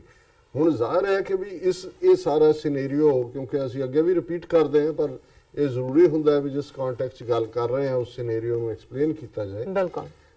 ਇਸ ਸਾਰੇ ਚੋਂ ਹੁਣ ਕੀ ਅਲਟੀਮੇਟ ਕੀ ਹੈ, ਅਮਰੀਕਾ ਨੇ ਭਾਰਤ ਨੂੰ ਤਿਆਰ ਕੀਤਾ ਹੈ ਐਜ਼ ਏ ਕਿ ਵੀ ਉਹਦੀ ਕਲਾਇੰਟ ਸਟੇਟ ਵੀ ਹੈ, ਬਣਾ ਲਿਆ ਉਹਦੇ ਥੱਲੇ, ਉਹ ਭਾਵੇਂ ਸੌਦਾ ਵੇਚਣ ਦਾ ਮਾਮਲਾ ਹੈ ਪਲੱਸ ਚਾਈਨਾ ਦੇ ਅਗੇਂਸਟ ਚਾਈਨਾ ਨੂੰ ਨਿਊਟਰਲਾਈਜ਼ ਕਰਨ ਲਈ ਵੀ। ਔਰ ਜਿਸ ਕਿਸਮ ਦੇ ਹੁਣ ਈਵਨ ਪਿਛਲੇ ਦਿਨਾਂ 'ਚ ਜਿਹੜਾ ਇੱਕ ਲੈਜਿਸਲੇਸ਼ਨ ਪਾਸ ਕੀਤਾ US Congress, Trump signs legislation enhancing US leadership in Indo Pacific region. ਹੁਣ ਜਦੋਂ ਇੰਡੋ ਪੈਸੀਫਿਕ ਰੀਜਨ ਦੀ ਗੱਲ ਹੁੰਦੀ ਹੈ, ਇਕੱਲਾ ਸਾਊਥ ਏਸ਼ੀਆ ਨਹੀਂ ਹੈ, ਸਾਊਥ ਚਾਈਨਾ ਸੀ ਵੀ ਹੈ। ਉਹਦਾ ਮਤਲਬ ਹੈ ਵੀ ਲਗਭਗ ਹੁਣ ਇਸ ਲੈਜਿਸਲੇਸ਼ਨ ਦਾ ਮਤਲਬ ਕਿ ਕਿਸੇ ਵੀ ਕਿਸਮ ਦੀ ਉਹ ਟੈਕਨੋਲੋਜੀ ਔਰ ਡਿਫੈਂਸ ਇਕਵਿਪਮੈਂਟ, ਔਰ ਇਹ ਐਕਟ ਜਿਹੜਾ ਇਹ ਸਾਰੇ ਨੇ ਇਹੀ ਕਿਹਾ ਹੈ ਕਿ ਵੀ ਇਹ ਜਿਹੜਾ US ਇੰਡੀਆ ਡਿਫੈਂਸ ਰਿਲੇਸ਼ਨਸ਼ਿਪ 2005 ਦੇ ਵਿੱਚ ਇਹਨਾਂ ਨੇ ਸਾਈਨ ਕੀਤਾ ਸੀ, ਔਰ ਉਹਦੇ ਥੱਲੇ ਡਿਫੈਂਸ ਟੈਕਨੋਲੋਜੀ ਟ੍ਰੇਡ ਇਨੀਸ਼ੀਏਟਿਵ ਜਿਹੜਾ 2012 ਦਾ ਸੀ, ਫਿਰ ਜੁਆਇੰਟ ਸਟ੍ਰੈਟੇਜਿਕ ਵਿਜ਼ਨ ਸੀ, ਇਹ ਸਾਰੇ ਨੂੰ ਉਹਨਾਂ ਨੇ ਜਿਹੜਾ ਇਸ ਦੇ ਉੱਤੇ ਸਟੈਂਪ ਲਾਈ ਹੈ। ਸੋ ਜ਼ਾਹਰ ਹੈ ਕਿ ਅਮਰੀਕਾ ਨੇ ਇਹ ਮੈਸੇਜ ਦਿੱਤਾ ਹੈ ਕਿ ਜੀ ਅਸੀਂ ਪੂਰੀ ਤਰ੍ਹਾਂ ਜਿਹੜਾ ਹੁਣ ਭਾਰਤ ਨੂੰ ਇਸਤੇਮਾਲ ਕਰਾਂਗੇ ਚਾਈਨਾ ਦੇ ਖਿਲਾਫ ਵੀ, ਔਰ ਉਸ ਖਿੱਤੇ ਦੇ ਬਾਕੀ ਮੁਲਕਾਂ ਨੂੰ ਵੀ ਜਿਹੜਾ ਨਿਊਟਰਲਾਈਜ਼ ਕਰਨ ਦੇ ਲਈ। ਔਰ ਮੁੱਖ ਤੌਰ ਤੇ ਜ਼ਾਹਰ ਹੈ ਕਿ ਪਾਕਿਸਤਾਨ ਉਹਦਾ ਵਿਕਟਮ ਹੋਏਗਾ। ਪਰ ਗੱਲ ਇਹ ਸਿਰਫ ਇੱਥੋਂ ਤੱਕ ਪਹੁੰਚਣ ਲਈ ਜਦੋਂ ਤੁਸੀਂ ਦੂਸਰੀ ਖਬਰ ਮੁੱਖ ਤੌਰ ਤੇ ਅੱਜ ਦੀ ਦੇਖਦੇ ਹੋ, US built Chinook Apache helicopters for armed forces to arrive in March. ਹੁਣ ਭਾਰਤ ਨੇ $3 ਬਿਲੀਅਨ ਦੇ ਜਿਹੜੇ ਨੇ ਅਮਰੀਕਨ ਖਰੀਦੇ ਨੇ ਜਹਾਜ਼, 15 ਚਿਨਕੁਕ ਨੇ ਔਰ 22 ਅਪਾਚੀ ਹੈਲੀਕਾਪਟਰ ਨੇ। ਸੋ ਇਹ $3 ਬਿਲੀਅਨ। ਹੁਣ ਅਸੀਂ ਜੇ ਇੱਕ ਪਾਸੇ ਦੇਖੀਏ ਕਿ ਭਾਰਤ ਜਿੱਥੇ ਅੱਜ ਵੀ 40% ਤੋਂ ਜ਼ਿਆਦਾ ਲੋਕ ਗਰੀਬੀ ਰੇਖਾ ਤੋਂ ਥੱਲੇ ਨੇ, ਆਮ ਲੋਕਾਂ ਦੇ ਕੋਲ 70% ਦੇ ਕੋਲ ਟਾਇਲਟਸ ਔਰ ਦੂਸਰੀਆਂ ਹੈਲਥ ਔਰ ਸੈਨੀਟੇਸ਼ਨ ਸਰਵਿਸਿਜ਼ ਨਹੀਂ ਨੇ। ਪਾਕਿਸਤਾਨ 'ਚ ਵੀ ਮੋਰ ਔਰ ਲੈਸ ਇਹੀ ਹਾਲ ਹੈ, ਆਲਮੋਸਟ ਕਿਸੇ ਮਾਮਲੇ 2% ਉਹ ਅਪ ਹੋਏਗਾ, ਕਿਤੇ ਇਹ ਅਪ ਹੋਏਗਾ। ਲੇਕਿਨ ਆਮ ਲੋਕਾਂ ਦੀਆਂ ਲੋੜਾਂ ਦੀ ਪੂਰਤੀ ਕਰਨ ਦੀ ਥਾਂ ਇਹ ਜਿਹੜੀ ਮੈਡ ਆਰਮਸ ਰੇਸ ਮੈਂ ਬਿਗਨਿੰਗ ਦੇ ਵਿੱਚ ਕਿਹਾ, ਇਹਦਾ ਫਾਇਦਾ ਕਿਸ ਨੂੰ ਪਹੁੰਚ ਰਿਹਾ, ਕਿਹਨੂੰ ਕਿਹਦੇ ਤੋਂ ਖਤਰਾ ਹੈ। ਔਰ ਖਾਸ ਤੌਰ ਤੇ ਜਦੋਂ ਦੋਨੋਂ ਹੀ ਅੱਜ ਨਿਊਕਲੀਅਰ ਪਾਵਰਸ ਨੇ, ਇੰਡੀਆ ਔਰ ਪਾਕਿਸਤਾਨ, ਬਹੁਤ ਵਾਰ ਹਾਲਾਂ 1999 ਦੇ ਕਾਰਗਿਲ ਵਾਲੇ ਐਕਸ਼ਨ ਨੂੰ ਕਈ ਇਵਨ ਪਾਕਿਸਤਾਨੀ ਵੀ ਬੜਾ ਫੇਲਡ ਐਕਸ਼ਨ ਕਹਿਣਗੇ, ਜਾਂ ਇਹ ਕਹਿਣਗੇ ਜੀ ਦੇਖੋ ਉੱਥੇ ਇਹਨੇ ਇਹ ਪੰਗਾ ਲਿਆ ਮੁਸ਼ਰਫ ਨੇ ਜਾਂ ਹੋਇਆ, ਪਰ ਇੱਕ ਲੈਸਨ ਬੜਾ ਕਲੀਅਰਲੀ ਜਿਵੇਂ ਆਰਮਸ ਰੇਸ ਰੋਕਣੀ ਹੋਏ ਘੱਟੋ ਘੱਟ ਪਾਕਿਸਤਾਨ ਦੇ ਸਾਈਡ ਤੋਂ, ਜੀ ਤੇ ਉਹਦਾ ਇੱਕ ਬੜਾ ਕਲੀਅਰ ਸਬੂਤ ਇਹ ਹੈ ਕਿ ਲੜਾਈ 65 ਦੀ ਹੋਏ 71 ਦੀ ਹੋਏ। ਹੁਣ 65 ਦੀ ਵਾਰ ਕਸ਼ਮੀਰ ਚ ਛੰਭ ਜੋੜੀਆਂ ਸੈਕਟਰ ਚ ਲੜੀ ਜਾਣੀ ਸੀ ਜਾਂ ਉਸ ਖਿੱਤੇ, ਪਰ ਕਿਉਂਕਿ ਇਧਰ ਪਾਕਿਸਤਾਨ ਦੀ ਪੋਜੀਸ਼ਨ ਰਿਲੇਟਿਵਲੀ ਸਟਰੋਂਗ ਹੈ ਕਸ਼ਮੀਰ ਫਰੰਟ ਤੇ, ਬਟ ਜਿਓਗ੍ਰਾਫਿਕਲੀ ਪੰਜਾਬ ਫਰੰਟ ਜਿਹੜਾ ਹੈ ਲਾਹੌਰ ਵਾਲੇ ਪਾਸਿਓਂ ਜਾਂ ਫਿਰੋਜ਼ਪੁਰ ਵਾਲੇ ਪਾਸਿਓਂ ਰਿਲੇਟਿਵਲੀ ਉਹਨਾਂ ਦੀ ਜਿਹਨੂੰ ਤੁਸੀਂ ਜਿਓ ਉਸ ਐਂਗਲ ਤੋਂ ਦੇਖਦੇ ਹੋ, ਜੀ ਤੇ ਭਾਰਤ ਔਰ ਜਿਹਨੂੰ ਇਹ ਐਕਸਪੈਕਟ ਨਹੀਂ ਸੀ ਕਰਦਾ ਅਯੂਬ ਖਾਨ ਵੀ ਉਸ ਵੇਲੇ 65 ਚ, ਕਿਉਂਕਿ ਕਸ਼ਮੀਰ ਡਿਸਪਿਊਟਡ ਟੈਰੀਟਰੀ ਹੋਣ ਕਰਕੇ ਉਹ ਸਮਝਦੇ ਸੀ ਕਿ ਲੜਾਈ ਕਸ਼ਮੀਰ 'ਚ ਹੀ ਲੜੀ ਜਾਏਗੀ, ਪਰ ਭਾਰਤ ਨੇ ਵੈਸਟਰਨ ਫਰੰਟ ਖੋਲ ਦਿੱਤਾ, ਜਿਹੜਾ ਫਿਰ ਕਿੰਨੀ ਕੁ ਫੌਜ ਤੁਸੀਂ ਉਧਰ ਲੜ ਭੇਜ ਸਕਦੇ ਹੋ, ਉਧਰ ਭੇਜ ਸਕਦੇ ਹੋ। ਇਹੀ ਗੱਲ 71 ਦੇ ਵਿੱਚ ਵੀ ਹੋਈ। 71 ਚ ਇੱਕ ਪਾਸੇ ਜਿਹੜਾ ਹੈ ਉਧਰ ਬੰਗਲਾਦੇਸ਼ ਬਣਾਉਣ ਦੇ ਲਈ ਭਾਰਤੀ ਫੌਜ ਵੜੀ, ਜੀ ਇੱਧਰ ਵੀ ਇਹਨਾਂ ਨੇ 71 ਚ ਜਿਹੜਾ ਖੋਲ ਦਿੱਤਾ ਕਿ ਪਾਕਿਸਤਾਨ ਨੂੰ ਨਿਊਟਰਲਾਈਜ਼ ਕਰਨ ਦੇ ਲਈ। ਹੁਣ 1999 ਦੇ ਵਿੱਚ ਕਾਰਗਿਲ ਦੇ ਵਿੱਚ ਬਹੁਤ ਫੌਜੀ ਬਣਵਾਇਆ ਇੰਡੀਆ ਨੇ, ਕਿਉਂਕਿ ਪਾਕਿਸਤਾਨ ਅਗੇਨ ਸਟ੍ਰੈਟੇਜਿਕਲੀ ਵੀ ਅਪਰ ਉਹ ਹਿਲ ਜਿਹੜੀਆਂ ਨੇ ਟਾਈਗਰ ਹਿਲਸ ਔਰ ਦੂਸਰੀਆਂ ਉੱਚੀ ਥਾਂ ਤੇ ਨੇ, ਇਹਨਾਂ ਨੇ ਉੱਪਰੋਂ ਥੱਲੇ ਜਾਣਾ ਹੈ ਤਾਂ ਉੱਤੋਂ ਫਾਇਰ ਸੀ। ਲੇਕਿਨ ਕੋਈ ਵੀ ਇਹ ਪੁੱਛ ਸਕਦਾ ਹੈ ਵੀ ਉਹ ਫੇਲ ਕਿਵੇਂ ਹੋਇਆ, ਕਿਉਂਕਿ ਅੱਗੇ 65 ਵੇਲੇ ਵੀ 71 ਵੇਲੇ ਵੀ ਭਾਰਤ ਵੈਸਟਰਨ ਫਰੰਟ ਖੋਲ ਦਿੰਦਾ ਸੀ ਪਾਕਿਸਤਾਨ ਨਾਲ, 1999 ਚ ਕਿਉਂ ਨਹੀਂ ਖੋਲਿਆ? ਬਿਲਕੁਲ ਜ਼ਾਹਰ ਹੈ ਇਸ ਲਈ ਕਿ ਭਾਰਤ ਇਸ ਗੱਲ ਨੂੰ ਸਮਝਦਾ ਸੀ ਕਿ ਨਾ 62 ਦੇ ਵਿੱਚ ਪਾਕਿਸਤਾਨ ਨਿਊਕਲੀਅਰ ਸੀ, ਨਾ 65 ਦੇ ਵਿੱਚ ਸੀ, ਨਾ 71 ਦੇ ਵਿੱਚ ਸੀ, ਕਿ 1999 ਚ ਜਦੋਂ ਕਿ ਪਾਕਿਸਤਾਨ ਆਲਰੇਡੀ 1998 ਦੇ ਦੋਨੋਂ ਪਾਸੇ ਟੈਸਟ ਹੋਣ ਤੋਂ ਬਾਅਦ ਨਿਊਕਲੀਅਰ ਪਾਵਰਸ ਬਣ ਚੁੱਕੀਆਂ ਸੀ ਕਿ ਜੇ ਇੱਥੇ ਪੰਗਾ ਲਿਆ ਤੇ ਫਿਰ ਇਹ ਨਿਊਕਲੀਅਰ ਵਾਰ ਹੋ ਜਾਏ। ਸੋ ਇਹਨੂੰ ਕਹਿੰਦੇ ਨੇ ਨਿਊਕਲੀਅਰ ਇਕੁਅਲਾਈਜ਼ਰ। ਜੀ ਹੁਣ ਪਾਕਿਸਤਾਨ ਫੌਜੀ ਤਾਕਤ ਦੇ ਲਿਹਾਜ਼ ਨਾਲ ਭਾਰਤ ਦਾ ਚੌਥਾ ਹਿੱਸਾ ਬਣਦਾ ਹੈ, ਇਹਦੇ ਕੋਲ ਟੈਂਕ 6 ਗੁਣਾ ਜ਼ਿਆਦਾ ਨੇ ਕਿ 에ਅਰ ਫੋਰਸ 4 ਗੁਣਾ, ਇਹ ਮੈਟਰ ਹੀ ਨਹੀਂ ਕਰਦਾ, ਜਦੋਂ ਕਿ ਦੋਨੋਂ ਹੀ ਜਿਹੜੇ ਨੇ ਔਰ ਖਾਸ ਤੌਰ ਤੇ ਪਾਕਿਸਤਾਨ ਦੀ ਸੇਫਟੀ ਇਹਦੇ ਚੋਂ ਨਿਕਲੀ। ਨਹੀਂ ਤਾਂ ਕਾਰਗਿਲ ਦੇ ਵੇਲੇ ਉਹਨਾਂ ਨੇ ਵੈਸਟਰਨ ਫਰੰਟ ਖੋਲ ਦੇਣਾ ਸੀ ਔਰ ਉਹਦੇ ਚ ਪਾਕਿਸਤਾਨ ਰਿਲੇਟਿਵਲੀ ਕਮਜ਼ੋਰ ਪੋਜੀਸ਼ਨ ਤੇ ਹੈ, ਲਾਹੌਰ ਬਿਲਕੁਲ 15 ਕਿਲੋਮੀਟਰ ਦੂਰ ਹੈ ਔਰ ਤੁਸੀਂ ਇੰਨੀ ਵੱਡੀ ਆਬਾਦੀ ਨੂੰ ਡਿਫੈਂਡ ਨਹੀਂ ਕਰ ਸਕਦੇ। ਬਿਲਕੁਲ ਹੁਣ ਇਸ ਸਭ ਦੇ ਬਾਵਜੂਦ ਇਹ ਜਿਹੜੀ ਮੈਡ ਆਰਮਸ ਰੇਸ ਹੈ ਉਹ ਬਰਾਬਰ ਜਾਰੀ ਹੈ। ਔਰ ਇਹ ਖਬਰ ਕਿ ਕਿਵੇਂ ਭਾਰਤ ਨੇ the first batch of US built heavy lift Chinook helicopters and Apache attack helicopters will be delivered to the armed forces in March, moving India's military capacity and capability to the next level. कि जी अगले level पे उन्होंने पहुंचा देते हैं। The first of the Chinook helicopters are already bound for Mundra port in Gujarat from US defense contractor Boeing in containers and expected to arrive next month. India spent $3 billion on 15 Chinook and 22 Apache attack helicopters with the option to buy 6 more Apaches already approved by Donald Trump administration. कि जी 6 ਹੋਰ ਖਰੀਦਣਗੇ ਜਿਨ੍ਹਾਂ ਦੀ already approval ਹੋਈ ਹੈ ਔਰ ਇਹ ਜਿਹੜਾ ਉਹਨਾਂ ਨੇ ਕਿਹਾ ਕਿ ਜੀ ਇਹ ਅਸੈਂਬਲ ਇੱਥੇ ਹੋਣਗੇ, ਫਿਰ ਫਲਾਈਟ ਟੈਸਟ ਹੋਣਗੇ, ਫਿਰ ਇੰਡੀਅਨ ਆਰਮਡ ਫੋਰਸਿਸ ਨੂੰ ਦਿੱਤੇ ਜਾਣਗੇ ਔਰ ਇਹ ਜਿਹੜੇ ਨੇ ਚੰਡੀਗੜ੍ਹ 에ਅਰ ਬੇਸ ਦੇ ਉੱਤੇ ਇਹ ਚਿਨੂਕ ਜਿਹੜੇ ਹੈਲੀਕਾਪਟਰ ਨੇ ਉਹ ਬੇਸ ਹੋਣਗੇ, ਜਿਹੜਾ ਕਿ ਫਿਰ ਸਿਆਚਨ ਔਰ ਈਸਟਰਨ ਲਦਾਖ ਸੈਕਟਰਸ ਨੂੰ ਇੱਥੋਂ ਸਪਲਾਈ ਹੋਏਗੀ। ਔਰ ਇਹ ਅਪਾਚੇ ਜਿਹੜੇ ਨੇ ਇਹਨਾਂ ਦੀ ਹੈਲ ਫਾਇਰ ਮਿਸਲਸ ਨੇ ਔਰ ਇਹ ਜਿਹੜਾ ਹਿੰਡਨ 에ਅਰ ਬੇਸ ਗਾਜ਼ੀਆਬਾਦ ਦੇ ਵਿੱਚ ਰੱਖੇ ਜਾਣਗੇ ਅਪਾਚੀ ਚਿਨੂਕ ਚੰਡੀਗੜ੍ਹ ਜੀ ਔਰ ਇਹ ਗਾਜ਼ੀਆਬਾਦ ਔਰ ਇਹ ਕਹਿੰਦੇ ਨੇ ਜੀ ਇਹ 2 ਪਲੇਟਫਾਰਮ ਤੇ ਆਉਣ ਦੇ ਨਾਲ ਇਹ ਗੇਮ ਚੇਂਜਰ ਬਣ ਗਿਆ ਇੰਡੀਆ ਮਿਲਟਰੀ ਲਈ, ਜਿਹੜਾ ਹੁਣ ਤੱਕ ਰਸ਼ੀਅਨ M117 ਮੀਡੀਅਮ ਲਿਫਟ ਹੈਲੀਕਾਪਟਰਸ ਦੇ ਉੱਤੇ ਡਿਪੈਂਡ ਕਰਦਾ ਸੀ ਔਰ ਫਿਰ ਜਿਹੜਾ ਰਸ਼ੀਅਨ M126 ਹੈਲੀਕਾਪਟਰ ਸੀ।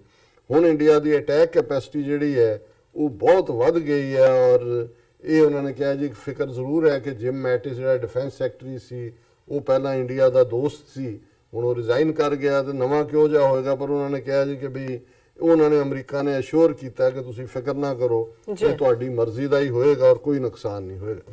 ਹੁਣ ਜ਼ਾਹਿਰ ਹੈ ਕਿ ਇੰਡੀਆ ਨੇ ਇਹ ਮੈਸੇਜ ਦਿੱਤਾ ਇਹਦੇ ਨਾਲ ਕਿ ਜੀ ਉਹ ਬਹੁਤ ਮਿਲਟਰੀ ਸੁਪਰ ਪਾਵਰ ਔਰ ਇਹ ਚਿਨੂਕ ਔਰ ਅਪਾਚੀ ਉਹਦੇ ਕੋਲ ਆ ਗਿਆ। ਪਰ ਨਾਲ ਦੀ ਨਾਲ ਜਿਹੜੀ ਖਬਰ ਦੂਸਰੇ ਪਾਸੇ ਚਾਈਨਾ ਦੀ ਜਿਹੜੀ ਬੇਸਿਕ ਉਹਨਾਂ ਦੀ ਆਫੀਸ਼ੀਅਲੀ ਹੈ ਪੇਪਰ ਗਲੋਬਲ ਟਾਈਮਸ ਔਰ ਦੂਸਰੇ ਚ ਹੈ ਉਹ ਭਾਰਤ ਦੇ ਮੀਡੀਆ ਨੇ ਵੀ ਜ਼ਾਹਰ ਚੁੱਕੀ। China building most advanced naval warship for Pakistan report। और एक खबर है कि China is building the first of 4 most advanced naval warships for its all-weather ally Pakistan as part of a major bilateral arms deal to ensure, among other things, balance of power in the strategic Indian Ocean, state media report। उन्होंने कहा जी देखो इधर की हो रहा है, ਇਹ ਸਾਡੇ ਹਰ ਮੌਸਮ ਦਾ ਦੋਸਤ ਹੈ ਪਾਕਿਸਤਾਨ ਔਰ ਅਸੀਂ ਜਿਹੜਾ ਇਹ ਸਟ੍ਰੈਟੇਜਿਕ ਬੈਲੈਂਸ ਕਾਇਮ ਕਰਨਾ ਹੈ। ਇਹ ਨਾ ਹੋਏ ਵੀ ਉਹਨਾਂ ਦੇ ਕੋਲ ਬਹੁਤ ਵਧੀਆ ਹਥਿਆਰ ਚਲੇ ਗਏ ਨੇ ਔਰ ਇਹ ਅਸੀਂ ਜਿਹੜਾ ਇਹ ਪਾਕਿਸਤਾਨ ਨੂੰ ਕਰਾਂਗੇ। equipped with modern detection and weapon systems, it will be capable of anti-ship, anti-submarine and air defense operations। China daily quoted state-owned defense contractor China State Shipbuilding Corporation। उन्होंने इस संस्था ਨੂੰ ਕੋਟ ਕਰਕੇ ਕਿਹਾ ਕਿ ਵੀ ਇਸ ਦੇ ਉੱਤੇ ਜਿਹੜੀਆਂ ਮਿਸਲਸ ਹੋਣਗੀਆਂ ਉਹ ਐਂਟੀ ਸ਼ਿਪ ਵੀ ਹੋਣਗੀਆਂ, ਸਬਮਰੀਨ ਐਂਟੀ ਪਣਡੁੱਬੀਆਂ ਨੂੰ ਵੀ ਟਾਰਗੇਟ ਕਰ ਸਕਦੀਆਂ ਔਰ ਜਿਹੜੇ ਹਵਾ 'ਚ ਉੱਡਣ ਵਾਲੇ ਨੇ ਐਂਟੀ ਡਿਫੈਂਸ ਨੂੰ ਵੀ ਕਰ ਸਕਦੀਆਂ ਨੇ। ਔਰ ਨਾਲ ਦੀ ਨਾਲ ਉਹਨਾਂ ਨੇ ਕਿਹਾ ਕਿ ਵੀ ਇਹ ਜਿਹੜਾ ਇਹ ਆਲਰੇਡੀ ਕੰਸਟਰਕਟ ਹੋ ਰਿਹਾ ਹੈ ਹੁੰਡੋਂਗ ਜ਼ੋਨਗੂਆ ਸ਼ਿਪਯਾਰਡ ਸ਼ੰਘਾਈ ਦੇ ਵਿੱਚ ਇਹ ਆਲਰੇਡੀ ਬਣ ਰਹੇ ਨੇ। ਔਰ ਉਹਨਾਂ ਨੇ ਕਿਹਾ ਕਿ ਵੀ both the countries also jointly manufacture JF Thunder, a single engine multi-role combat aircraft। ਵੀ ਇਸ ਤੋਂ ਬਿਨਾ ਇਹ ਤਾਂ ਹੈ ਹੀ ਹੈ ਵਾਰਸ਼ਿਪਸ, ਇਹ ਵੀ ਜਿਹੜਾ JF Thunder ਵੀ ਚਾਈਨਾ ਔਰ ਪਾਕਿਸਤਾਨ ਬਣਾ ਰਹੇ ਨੇ ਔਰ ਅੱਗੋਂ ਦੀਆਂ ਟਾਈਪਸ ਵਗੈਰਾ ਦਿੱਤੀਆਂ ਹੋਈਆਂ ਕਿ ਵੀ ਇਹ ਪੀਪਲਜ਼ ਲਿਬਰੇਸ਼ਨ ਆਰਮੀ ਦੇ ਕੋਲ ਆਲਰੇਡੀ ਉਹਨਾਂ ਦੀ ਨੇਵੀ ਦੇ ਕੋਲ ਹੈ ਔਰ ਪਾਕਿਸਤਾਨ ਨੇਵੀ ਜਿਹੜੀ ਹੈ ਉਹਦੇ ਕੋਲ ਪਹਿਲਾਂ ਹੀ 4 such ships had been ordered। ਉਹਨਾਂ ਨੇ ਜਿਹੜੀਆਂ ਨੇ 4 ships ਆਨਰ ਕੀਤੀਆਂ ਨੇ ਔਰ ਇਹ ਜਿਹੜਾ ਪਾਕਿਸਤਾਨ ਦੇ ਲਈ this will be one of the largest and technologically advanced platforms of the Pakistan Navy and strengthen the country's capability to respond to future challenges, maintain peace and stability and the balance of power in the Indian Ocean region। ਹੁਣ ਉਹੀ argument ਇਸ ਪਾਸੇ ਵੀ ਹੈ ਕਿ ਦੇਖੋ ਇਹ balance of power ਵੀ ਚਾਹੀਦਾ ਹੈ। ਇੰਡੀਆ ਜਿਹੜਾ ਉਹ ਜ਼ਾਹਰ ਹੈ ਉਹ ਵੀ ਜਿਹੜਾ ਇੰਡੀਆ ਵਾਲੀ ਹੈ ਕਿ ਭਾਈ ਕੌਣ ਜਿਹੜਾ ਉਹ ਪਾਵਰ ਦਾ ਨੂੰ ਦੂਜੇ ਨਾਲੋਂ ਵਧਾ ਰਿਹਾ ਔਰ ਗੱਲ ਸਿਰਫ ਇਹ ਨਹੀਂ ਹੈ ਵੀ ਇੱਕ ਪਾਸੇ ਪਾਕਿਸਤਾਨ ਦੀ ਆਪਣੀ ਸਟਰਗਲ ਇਕਨੋਮਿਕਲੀ ਚੱਲ ਰਹੀ ਹੈ। ਇੰਟਰਨੈਸ਼ਨਲ ਸੰਸਥਾਵਾਂ ਜਿਹੜੀਆਂ IMF ਜਾਂ ਵਰਲਡ ਬੈਂਕ ਦਾ ਜਿਹੜਾ ਉਹਨਾਂ ਨੇ ਸ਼ਿਕੰਜਾ ਕੱਸਿਆ ਹੋਇਆ ਔਰ ਜਿਹੜੇ 2019 ਦੇ ਵੀ ਗੋਲ ਇਮਰਾਨ ਖਾਨ ਹੋਰਾਂ ਨੇ ਨਿਊ ਈਅਰ ਮੈਸੇਜ ਦਿੱਤੇ ਨੇ ਉਹ ਇਹੀ ਹੈ ਕਿ ਅਸੀਂ ਪਾਵਰਟੀ ਦੇ ਖਿਲਾਫ ਲੜਾਂਗੇ, ਇਗਨੋਰੈਂਸ ਦੇ ਖਿਲਾਫ ਜਿਹਾਦ ਕਰਾਂਗੇ ਔਰ ਕਰਪਸ਼ਨ ਦੇ ਖਿਲਾਫ ਲੜਾਂਗੇ ਔਰ ਜ਼ਾਹਰ ਹੈ ਡਿਵੈਲਪਮੈਂਟ। ਸੋ ਮੈਨੂੰ ਕਈ ਵਾਰੀ ਇਹ ਲੱਗਦਾ ਹੈ ਕਿ ਵੀ ਇਹ ਸਾਡੇ ਉਸ ਖਿੱਤੇ 'ਚ ਵੀ ਔਰ ਹੋਰ ਵੀ ਥਾਵਾਂ 'ਤੇ ਪਰ ਇਸ ਵੇਲੇ ਇੰਡੀਆ ਪਾਕਿਸਤਾਨ ਉਹਨਾਂ ਵੱਡੇ ਬਾਇਰਸ 'ਚੋਂ ਆ ਜਾਂਦੇ ਨੇ ਜਿਨ੍ਹਾਂ ਦਾ ਕਾਫੀ ਕੁਝ ਜਿਹੜਾ ਹੈ ਉਹ ਹਥਿਆਰ ਖਰੀਦਣ ਤੇ ਲੱਗਦਾ ਹੈ ਔਰ ਕਿਉਂਕਿ ਪਾਕਿਸਤਾਨ ਰਿਲੇਟਿਵਲੀ ਉਹਦਾ ਮੁਲਕ ਦਾ ਛੋਟਾ ਸਾਈਜ਼ ਹੈ, ਭਾਰਤ ਤੋਂ 6ਵਾਂ ਹਿੱਸਾ ਹੈ, ਇਲਾਕਾ ਵੀ ਔਰ ਆਬਾਦੀ ਵੀ ਔਰ ਚੈਲੰਜਸ ਵੀ ਨੇ ਕਿਉਂਕਿ ਭਾਰਤ ਦੇ ਵਿੱਚ ਉਸ ਕਿਸਮ ਦੇ ਰੂਲਰਸ ਨੇ ਜਿਨ੍ਹਾਂ ਨੇ ਜਿਹਨਾਂ ਦਾ ਏਜੰਡਾ ਹੀ ਅਖੰਡ ਭਾਰਤ ਔਰ ਹਿੰਦੁਸਤਾਨ ਔਰ ਪਾਕਿਸਤਾਨ ਨੂੰ ਉਹਨਾਂ ਨੇ ਕਦੇ ਐਕਸੈਪਟ ਵੀ ਨਹੀਂ ਕੀਤਾ ਆਪਣੀ ਜ਼ਹਿਨੀਅਤ ਦੇ ਵਿੱਚ ਵੀ। ਇਹੀ ਕਾਰਨ ਹੈ ਕਿ ਪਾਕਿਸਤਾਨ ਹੋਰ ਵੀ ਬੈਲੈਂਸ ਬਣਾਉਣ ਦੇ ਯਤਨਾਂ ਦੇ ਵਿੱਚ ਕੱਲਾ ਚੀਨ ਨਾਲ ਨਹੀਂ, ਉਸ ਤੋਂ 2 ਦਿਨ ਪਹਿਲਾਂ ਇਹ ਸੀ ਕਿ Pakistan wants T-90 tanks, Moscow holds the key ਕਿ ਵੀ ਹੁਣ T-90 ਟੈਂਕਾਂ ਦੇ ਲਈ ਉਹ ਖਬਰ ਉੱਤੇ ਇੰਡੀਆ ਦੇ ਬਹੁਤ ਸਾਰੇ ਅਖਬਾਰਾਂ ਨੇ ਐਡੀਟੋਰੀਅਲ ਵੀ ਲਿਖੇ ਕਿ ਜੀ ਰਸ਼ੀਆ ਨੂੰ ਸਮਝਾਓ। ਇੰਡੀਆ ਨੇ ਅੰਦਰ ਖਾਤੇ ਕਿਹਾ ਵੀ ਕਿ ਜੀ ਸਾਡੇ ਕੋਲ ਵੀ T-90 ਨੇ ਤਾਂ ਬੈਲੈਂਸ ਖਰਾਬ ਹੋ ਜਾਏਗਾ। ਪਰ ਇਹ ਖਬਰ ਸੀ ਨੇ signal of changing Times that could potentially sour India-Russia military relations. The Pakistan army is eyeing purchase of some 360 Russian-made T-90 tanks. The Indian army uses the same tanks that are produced under license at Awadhi, Tamil Nadu. ਹੁਣ Russia ਨੇ ਇੱਕ ਪਾਸੇ India ਨਾਲ deal ਬਣਾ ਕੇ ਆਬਾਦੀ ਤਮਿਲਨਾਡੂ ਦੇ ਵਿੱਚ ਉਹ ਲਾਈ ਹੋਈ ਹੈ ਫੈਕਟਰੀ ਜਿੱਥੇ ਉਹ ਟੈਂਕ ਬਣ ਰਹੇ ਨੇ। ਹੁਣ ਸੌਦਾ ਉਹਨਾਂ ਦਾ ਉਹਨਾਂ ਨੂੰ ਲੱਗਦਾ ਵੀ ਇਹ ਤਾਂ ਜੇ ਹੁਣ ਇਹਨਾਂ ਨੇ ਨਵਾਂ ਅੰਕਲ ਸੈਮ ਲੱਭ ਲਿਆ ਤੇ ਅਸੀਂ ਵੀ ਚੱਲ ਕੇ ਦੇਖੀਏ ਕੋਈ ਬਚੂੰਗੜਾ ਕਿਹਨੂੰ ਅੱਗੋਂ ਵੇਚਣਾ ਸੌਦਾ। ਉਹਨਾਂ ਨੇ ਜਿਹੜਾ ਉਹ ਪਾਕਿਸਤਾਨ ਨੂੰ ਪਹਿਲਾਂ ਹਿੰਟ ਆਊਟ ਕੀਤਾ ਹੋਣਾ ਕਿ ਵੀ ਤੁਸੀਂ ਦੱਸੋ ਤੁਹਾਡੀਆਂ ਕੀ ਨੀਡਸ ਨੇ ਕਿਉਂਕਿ ਪਾਕਿਸਤਾਨ ਲੇਟਲੀ ਜੁਆਇੰਟ ਐਕਸਰਸਾਈਜ਼ਸ ਵੀ ਰਸ਼ੀਆ ਨਾਲ ਹੋਈਆਂ ਨੇ ਔਰ ਉਹਨਾਂ ਦਾ ਐਂਬੈਸਡਰ ਵੀ ਆਇਆ ਹੈ ਈਵਨ ਇਸਲਾਮਾਬਾਦ ਦੇ ਇੱਕ ਥਿੰਕ ਟੈਂਕ 'ਚ, ਜਿਹਦੇ 'ਚ ਉਹਨੇ ਕਰਤਾਰਪੁਰ ਕੋਰੀਡੋਰ ਨੂੰ ਵੀ ਵੈਲਕਮ ਕੀਤਾ ਹੈ ਔਰ ਪਾਕਿਸਤਾਨ ਦੀ ਤਾਰੀਫ ਕੀਤੀ ਕਿ ਵੀ ਉਹ ਜਿਹੜਾ ਹੈ ਉਹ ਦਹਿਸ਼ਤਗਰਦੀ ਦੇ ਖਿਲਾਫ ਲੜ ਰਿਹਾ। ਸੋ ਹੁਣ ਤੱਕ ਜਿਹੜਾ ਮਾਸਕੋ ਦਿੱਲੀ ਦੇ ਉੱਤੇ ਹੀ ਮਿਹਰਬਾਨ ਸੀ ਔਰ ਇਹਦਾ ਪਾਕਿਸਤਾਨ ਨੇ ਪਹਿਲਾ Russian helicopter M135 attack copter ਤੇ Mi-17 ਟਰਾਂਸਪੋਰਟ ਕਾਪਟਰ ਖਰੀਦੇ ਨੇ ਔਰ ਇੰਡੀਆ ਨੇ ਪਹਿਲਾਂ ਵੀ ਇਹਦੇ ਤੇ ਆਬਜੈਕਟ ਕੀਤਾ ਹੈ ਕਿ ਜੀ ਅਸੀਂ ਸਾਡੀ 65% ਇਕਵਿਪਮੈਂਟ ਉਹੀ ਹੈ, ਤੁਸੀਂ ਹੁਣ ਇਹ ਕਿੱਧਰ ਚੱਲੇ ਹੋਏ ਹੋ। ਪਰ ਇਹ first hint of Pakistan wanting the T-90s came when in April this year its defense minister Khurram Dastagir Khan was quoted by Russian news website Sputnik as saying, "We are interested in T-90 tanks and it's not going to be a one-time purchase but a long-term commitment." ਉਹਨੂੰ ਵੀ ਕਿਹਾ ਜੀ ਇਹ ਨਹੀਂ ਹੈ ਵੀ ਅਸੀਂ ਇੱਕ ਵਾਰੀ ਲੈ ਕੇ ਛੱਡ ਦੇਣਾ, ਅਸੀਂ ਫੇਰ ਖਰੀਦਾਂਗੇ।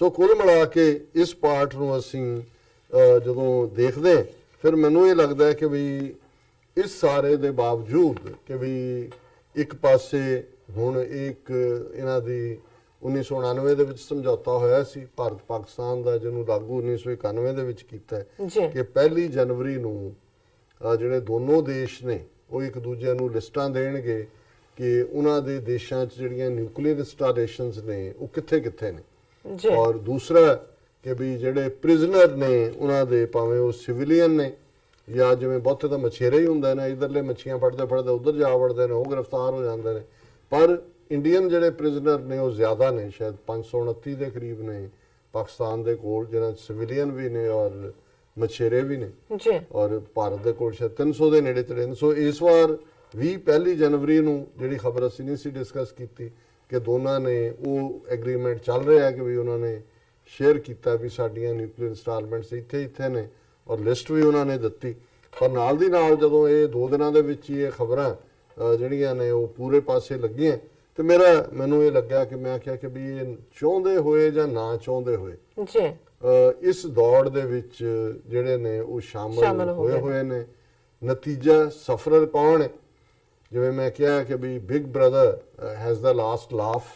ਇਹ ਜਿਹੜੇ ਬਣਾਉਣ ਵਾਲੇ ਨੇ ਉਹਨਾਂ ਨੂੰ ਵੀ ਇਹ ਹੈਗਾ ਕਿ ਵੀ ਚਲੋ ਸਾਡੇ ਜਿਹੜਾ ਉਹ ਘਰਾਂ 'ਚ ਜਲੇਬੀਆਂ ਨਿਕਲਦੇ ਰਹਿਣ ਅਗਲਿਆਂ ਦੇ, ਭਾਵੇਂ ਭੰਗ ਭੁੱਜਦੀ ਹੋਏ, ਕਿਉਂਕਿ ਅਲਟੀਮੇਟਲੀ ਤੁਸੀਂ ਦੇਖੋ, ਮੈਂ ਦੇਖਦਾ ਇੰਡੀਆ ਜਾਂ ਪਾਕਿਸਤਾਨ ਦੇ ਉਹਨਾਂ ਦਾ ਹੈਲਥ ਦੇ ਉੱਤੇ ਕਿੰਨਾ ਖਰਚ ਕਰਦੇ ਨੇ, ਐਜੂਕੇਸ਼ਨ ਤੇ ਕਿੰਨਾ ਕਰਦੇ ਨੇ, 1% 1.5% 2% ਵੀ ਨਹੀਂ। ਹੁਣ ਇਹ ਜਿਹੜੇ ਸਾਰੇ ਰਿਸੋਰਸਿਸ ਨੇ, ਹੁਣ ਜਦੋਂ ਤੁਸੀਂ, ਔਰ ਇਹ ਨਹੀਂ ਹੈ ਗੱਲਾਂ ਕਿ ਜੀ ਉਹਨਾਂ ਦੀ ਇਕਨੋਮੀ ਚੋਂ ਪੈਸਾ ਨਿਕਲਦਾ ਹੈ, ਤੁਸੀਂ ਈਵਨ ਹੁਣ ਜਿਹੜੇ ਲੋਨ ਹੁੰਦੇ ਨੇ, ਕਰਜ਼ ਹੈ, ਉਹ ਤੇ ਇੰਟਰਸਟ ਹੁੰਦਾ ਹੈ। ਬਹੁਤ ਸਾਰਿਆਂ ਦਾ ਹਾਲ, ਅਸੀਂ ਤਾਂ ਬਾਣੀਆਂ ਦੀ ਗੱਲ ਕਰਦੇ ਹੁੰਦੇ ਸੀ ਕਿ ਜੀ ਮੂਲ ਉੱਥੇ ਹੀ ਹੈ ਤੇ ਉਹ ਚੱਕਰਵਿਧੀ ਵਿਆਜ ਨੂੰ ਕਹਿੰਦੇ ਸੀ ਕਿ ਜੀ ਉਹ ਇੰਨੇ ਕੁ ਬਣ ਜਾਂਦਾ ਹੈ ਕਿ ਤੁਸੀਂ ਜਿੰਨਾ ਕੁ ਕਰਜ਼ਾ ਲਿਆ ਉਹਦੇ ਤੋਂ 100 ਗੁਣਾ ਤੁਸੀਂ ਦੇ ਚੁੱਕੇ ਹੁੰਦੇ ਹੋ, ਮੂਲ ਉੱਥੇ ਦਾ ਉੱਥੇ ਹੀ ਬੈਠਾ ਹੁੰਦਾ, ਉਹ ਜਿਹੜੀ ਤੁਹਾਡੀ ਕੈਪੀਟਲ ਹੁੰਦੀ। ਇਹੀ ਹਾਲ ਅੱਜ ਮੁਲਕਾਂ ਦਾ। ਇਹ ਵੱਡੇ ਬਾਣੀਆਂ ਬਣੇ ਹੋਏ ਨੇ। ਹੁਣ IMF ਜਾਂ ਵਰਲਡ ਬੈਂਕ ਵੀ ਇਹਨਾਂ ਦੇ ਨੇ, ਇੱਕ ਪਾਸੇ ਆਪਣਾ ਸੌਦਾ ਵੇਚਦੇ ਨੇ, ਫਿਰ ਨਾਲ ਇਨਕਰੇਜ ਕਰਦੇ ਨੇ ਜੀ ਕੋਈ ਨਹੀਂ ਤੁਸੀਂ ਇਹ ਲੈ ਲਓ। ਹੁਣ ਉਹ ਲੈ ਲੈਂਦੇ ਨੇ ਦੱਸਣ ਦੇ ਲਈ, ਜਿਵੇਂ ਸਾਡੇ ਅੱਜ ਪਿੰਡੂ ਸਮਾਜ 'ਚ ਇੱਧਰ ਹੋਏ ਜਾਂ ਉਧਰਲਾ ਹੋਏ, ਉੱਥੇ ਹੁੰਦਾ ਹੈ ਜੀ ਟਰੈਕਟਰ, ਸ਼ਾਨ ਦਾ ਪ੍ਰਤੀਕ। ਕਿੱਲੇ ਤੁਹਾਡੇ 4 ਕਿੱਲੇ ਜ਼ਮੀਨ ਹੈ, ਤੁਸੀਂ ਕਿਵੇਂ, ਔਰ ਉਹ ਵੀ ਬੈਂਕ ਜਾਂ ਦੂਜੇ ਜਿਹੜੇ ਨੇ ਸਰਕਾਰੀ ਅਦਾਰੇ ਜਿਹਨਾਂ ਨੇ ਆਲਰੇਡੀ 200% ਜਿਹੜੇ ਨੇ ਉੱਤੇ ਟੈਕਸ ਲਾਏ ਹੁੰਦੇ ਨੇ, ਉਹ ਵੀ ਕਹਿੰਦੇ ਜੀ ਕੋਈ ਨਹੀਂ ਆਪਣੇ ਜ਼ਮੀਨ ਦੇ ਪੇਪਰ ਰੱਖ ਜਾਓ, ਲੈ ਜਾਓ, ਤੁਸੀਂ ਭਾਵੇਂ ਜ਼ੀਰੋ ਜਿਹੜੀ ਹੈ ਉਹ ਡਾਊਨ ਪੇਮੈਂਟ ਦੇ ਆ ਜਾਓ। ਉਹਨੂੰ ਵੀ ਲੱਗਦਾ ਲੈ ਨਵਾਂ ਨਖੌਰ ਜਿਹੜਾ ਇਹ ਕਢਾਇਆ ਤੇ ਪਹੁੰਚ ਗਏ, ਫਿਰ ਸ਼ਰੀਕਾਂ ਨੂੰ ਵੀ ਦੱਸਿਆ ਵੀ ਆ ਗਏ, ਸ਼ਰੀਕ ਵੀ ਕਢਾ ਦੇ ਹੁੰਦੇ ਨੇ। ਹੁੰਦਾ ਕੀ ਹੈ, ਇਨ ਦਾ ਐਂਡ ਆਫ ਦਾ ਡੇ ਫਸਲਾਂ ਤੁਹਾਡੀਆਂ ਉਹੀ ਨੇ, ਉਹਦੇ ਚੋਂ ਕੀ ਨਿਕਲਣਾ, ਮਿਨੀਮਮ ਸਪੋਰਟ ਪ੍ਰਾਈਸ ਉਹ $50 ਵਧਾ ਦਿੰਦੇ ਨੇ, 50 ਰੁਪਏ, ਪਰ ਨਾਲ ਦੀ ਨਾਲ ਬਾਕੀ ਜਿਹੜੀ ਤੁਹਾਡੀ ਇਨਪੁਟ ਕਾਸਟ ਹੈ ਉਹ ਕਿੱਥੇ ਚਲੀ ਜਾਂਦੀ ਹੈ। ਇਨ ਦਾ ਐਂਡ ਤੁਸੀਂ ਐਂਡ ਅਪ ਹੁੰਦੇ ਹੋ, ਜ਼ਮੀਨ ਤੁਹਾਡੀ ਕੁਰਕ ਹੁੰਦੀ ਹੈ ਤੇ ਜਾਂ ਤੁਸੀਂ ਸੁਸਾਈਡ ਕਰਦੇ ਹੋ, ਜੋ ਹਾਲਾਤ ਬਣੇ ਹੋਏ। ਸੋ ਇਹ ਗਰਾਊਂਡ ਲੈਵਲ ਤੇ ਉੱਥੋਂ ਦੀਆਂ ਹਕੂਮਤਾਂ ਵੀ ਆਪਣੇ ਸ਼ਹਿਰੀਆਂ ਦੇ ਨਾਲ, ਖਾਸ ਤੌਰ ਤੇ ਕਿਰਸਾਨੀ ਝੂਠੀ ਸ਼ਾਨ ਦੇ ਥੱਲੇ ਕਰਦੀ ਹੈ। ਜੇ ਕੁੱਲ ਮਿਲਾ ਕੇ ਅਸੀਂ ਆਪਣੇ ਮੁਲਕਾਂ ਦਾ ਵੀ ਹਾਲ ਦੇਖੀਏ ਕਿ ਕੋਈ ਵੀ ਇਸ ਵਿਸ਼ੀਅਸ ਸਰਕਲ ਚੋਂ, ਇਸ ਜ਼ਹਿਰੀਲੇ ਚੱਕਰ ਚੋਂ ਨਿਕਲਣ ਨੂੰ ਤਿਆਰ ਨਹੀਂ। ਔਰ ਮੈਂ ਇਹ ਸਮਝਦਾ ਹਾਂ ਵੀ ਫੌਜ ਜਾਂ ਜਿਹੜੇ ਪੁਲਿਸ ਜਾਂ ਸਿਕਿਉਰਿਟੀ ਆਪਣੀ ਤੁਹਾਨੂੰ ਸੁਰੱਖਿਆ ਲਈ ਜਾਂ ਦੂਜੇ ਲਈ ਚਾਹੀਦੀ ਹੈ। ਜੀ ਹੁਣ ਜੇ ਨਿਊਕਲੀਅਰ ਬਣ ਹੀ ਗਏ ਹੋ, ਘੱਟੋ ਘੱਟ ਪਾਕਿਸਤਾਨ ਇਹਦੇ ਤੇ ਇੱਕ ਸਟੈਪ ਫਾਰਵਰਡ ਲੈ ਜਾਂਦਾ, ਤੁਸੀਂ ਇੰਡੀਆ ਨਾਲ ਲੱਗਦੇ ਜਾਂ ਦੂਸਰੇ ਪਾਸੇ ਲੱਗਦੇ ਆਪਣੇ ਬਾਰਡਰ ਤੇ ਨਿਊਕਲੀਅਰ ਮਾਈਨਸ ਲਾ ਦਿਓ, ਉਹਨੂੰ ਪਿੰਡ ਵਿਹਲੇ ਕਰਾ ਦਿਓ 2-4 ਜਾਂ ਜਿੰਨੇ ਨੇ, ਉਹਨੂੰ ਕਹੋ ਜੀ ਨਿਊਕਲੀਅਰ ਮਾਈਨਸ। ਜੀ ਬਾਕੀ ਆਪਣਾ ਜਿਹੜਾ ਤੁਸੀਂ ਹਵਾਈ ਔਰ ਦੂਸਰੇ ਨੂੰ ਉਹ ਤੁਹਾਡੇ ਕੋਲ ਹੈ ਹੀ ਹੈ। ਸੋ ਇਹ ਜਿਹੜਾ ਹੈ ਇਹ ਇਸ ਦੌੜ ਦੇ ਵਿੱਚ ਸ਼ਾਮਲ ਹੋਣਾ, ਕਿਉਂਕਿ ਇਹਦੇ 'ਚ ਠੀਕ ਹੈ ਫੌਜ ਪੂਰੀ ਬਾਂਹ ਵੀ ਮਰੋੜਦੀ ਹੈ, ਉਹ ਦੋਨੋਂ ਪਾਸੇ ਹੀ। ਇੰਡੀਆ 'ਚ ਵੀ ਉਹ ਮਨਮਰਜ਼ੀ ਦੀਆਂ ਤਨਖਾਹਾਂ ਲੈਂਦੇ ਨੇ, ਦੂਜੇ ਕਿੰਨੇ ਸੋ ਜਨਰਲ ਬ੍ਰਿਗੇਡੀਅਰ ਦੂਜੇ ਤੀਜੇ ਉਹ ਬੈਠੇ ਨੇ। ਹੁਣ ਇਨ ਦਾ ਐਂਡ ਆਫ ਦਾ ਡੇ ਇਹ ਕਿਹਦਾ ਪੈਸਾ ਹੈ ਜੀ ਔਰ ਸਫਰਰ ਕੌਣ ਨੇ? ਔਰ ਮੈਨੂੰ ਇਹ ਲੱਗਦਾ ਵੀ ਜੇ ਇਸ ਮੈਡ ਰੇਸ ਚੋਂ ਸਾਡੇ ਖਿੱਤੇ ਦੇ ਲੋਕ ਜਾਂ ਮੁਲਕ ਨਾ ਨਿਕਲੇ ਤੇ ਅਲਟੀਮੇਟਲੀ ਅਸੀਂ ਇਹਨਾਂ ਦੀਆਂ ਕਲਾਇੰਟ ਸਟੇਟਸ ਹੀ ਰਵਾਂਗੇ, ਜੀ ਇਸ ਤੋਂ ਬਿਯੋਂਡ ਕੁਝ ਨਹੀਂ। ਕੁਝ ਨਹੀਂ ਹੈ ਜੀ। ਡਾਕਟਰ ਸਾਹਿਬ ਤੁਹਾਡਾ ਬਹੁਤ ਬਹੁਤ ਸ਼ੁਕਰੀਆ, ਤੁਸੀਂ ਪਹਿਲਾ ਇਸ਼ੂ ਸਾਡੇ ਦਰਸ਼ਕਾਂ ਨਾਲ ਸਾਂਝਾ ਕੀਤਾ ਹੈ। ਰਹਿੰਦੇ ਇਸ਼ੂ ਆਪਾਂ ਬ੍ਰੇਕ ਤੋਂ ਬਾਅਦ ਡਿਸਕਸ ਕਰ ਦਾਂਗੇ। ਇੱਥੇ ਲੈਣੇ ਬ੍ਰੇਕ ਤੋਂ ਪਹਿਲਾਂ ਅਸੀਂ ਦਰਸ਼ਕਾਂ ਦੇ ਸਰੋਤਿਆਂ ਨੂੰ ਤੇ ਬੇਨਤੀ ਕਰ ਦਈਏ ਵਿਊਅਰਸ, ਜਿਸ ਤਰ੍ਹਾਂ ਕਿ ਤੁਸੀਂ ਜਾਣਦੇ ਹੋ ਕਿ ਟੀਵੀ 84 ਇੱਕ ਪੰਥਕ ਚੈਨਲ ਹੈ। ਟੀਵੀ 84 ਸਿੱਖਾਂ, ਕਸ਼ਮੀਰੀਆਂ ਤੇ ਭਾਰਤੀਆਂ ਨੌਰਥ ਈਸਟ ਸਟੇਟਾਂ ਦੇ ਲੋਕਾਂ ਦੇ ਸਵੈ ਨਿਰਣੇ ਦੇ ਹੱਕਾਂ ਦਾ ਹਾਮੀ ਹੈ। ਅਸੀਂ ਚਾਹਾਂਗੇ ਕਿ ਤੁਸੀਂ ਟੀਵੀ 84 ਦੀ ਚੜ੍ਹਦੀ ਕਲਾ ਲਈ ਵੱਧ ਤੋਂ ਵੱਧ ਡੋਨੇਟ ਕਰੋ। ਡੋਨੇਟ ਕਰਨ ਲਈ ਸਾਡੀ ਵੈਬਸਾਈਟ tv84.tv ਤੇ ਜਾ ਕੇ ਪੇਪਲ ਦੀ ਵਰਤੋਂ ਕਰਕੇ ਵਨ ਟਾਈਮ ਡੋਨੇਟ ਕਰ ਸਕਦੇ ਹੋ, ਮੰਥਲੀ ਡੋਨੇਟ ਵੀ ਕਰ ਸਕਦੇ ਹੋ। ਤੁਸੀਂ ਟੀਵੀ 84 ਦੇ ਨਾਮ ਤੇ ਚੈੱਕ ਬਣਾ ਕੇ ਸਾਨੂੰ ਮੇਲ ਵੀ ਕਰ ਸਕਦੇ ਹੋ ਸਾਡੇ ਇਸ ਪਤੇ ਤੇ 36-01 37th ਐਵਨਿਊ, ਲੌਂਗਆਈਲੈਂਡ ਸਿਟੀ, ਨਿਊਯਾਰਕ 11101 USA, ਜਾਂ ਫਿਰ ਤੁਸੀਂ ਸਾਨੂੰ ਫੋਨ ਰਾਹੀਂ ਵੀ ਸੰਪਰਕ ਕਰ ਸਕਦੇ ਹੋ ਸਾਡੇ ਫੋਨ ਨੰਬਰ ਤੇ 5164060694। Thank you so much. ਇਹ ਵੀ ਦੱਸ ਦਈਏ ਜੋ ਸਾਡੇ ਪ੍ਰੋਗਰਾਮ ਦਾ ਸਮਾਂ ਹੈ ਉਹ 7:30 ਤੋਂ ਲੈ ਕੇ 9 ਵਜੇ ਤੱਕ ਹੈ। ਸੋ ਕੀਪ ਵਾਚਿੰਗ ਟੀਵੀ 84। ਮਿਲਦੇ ਹਾਂ ਛੋਟੇ ਜਿਹੇ ਬ੍ਰੇਕ ਤੋਂ ਬਾਅਦ।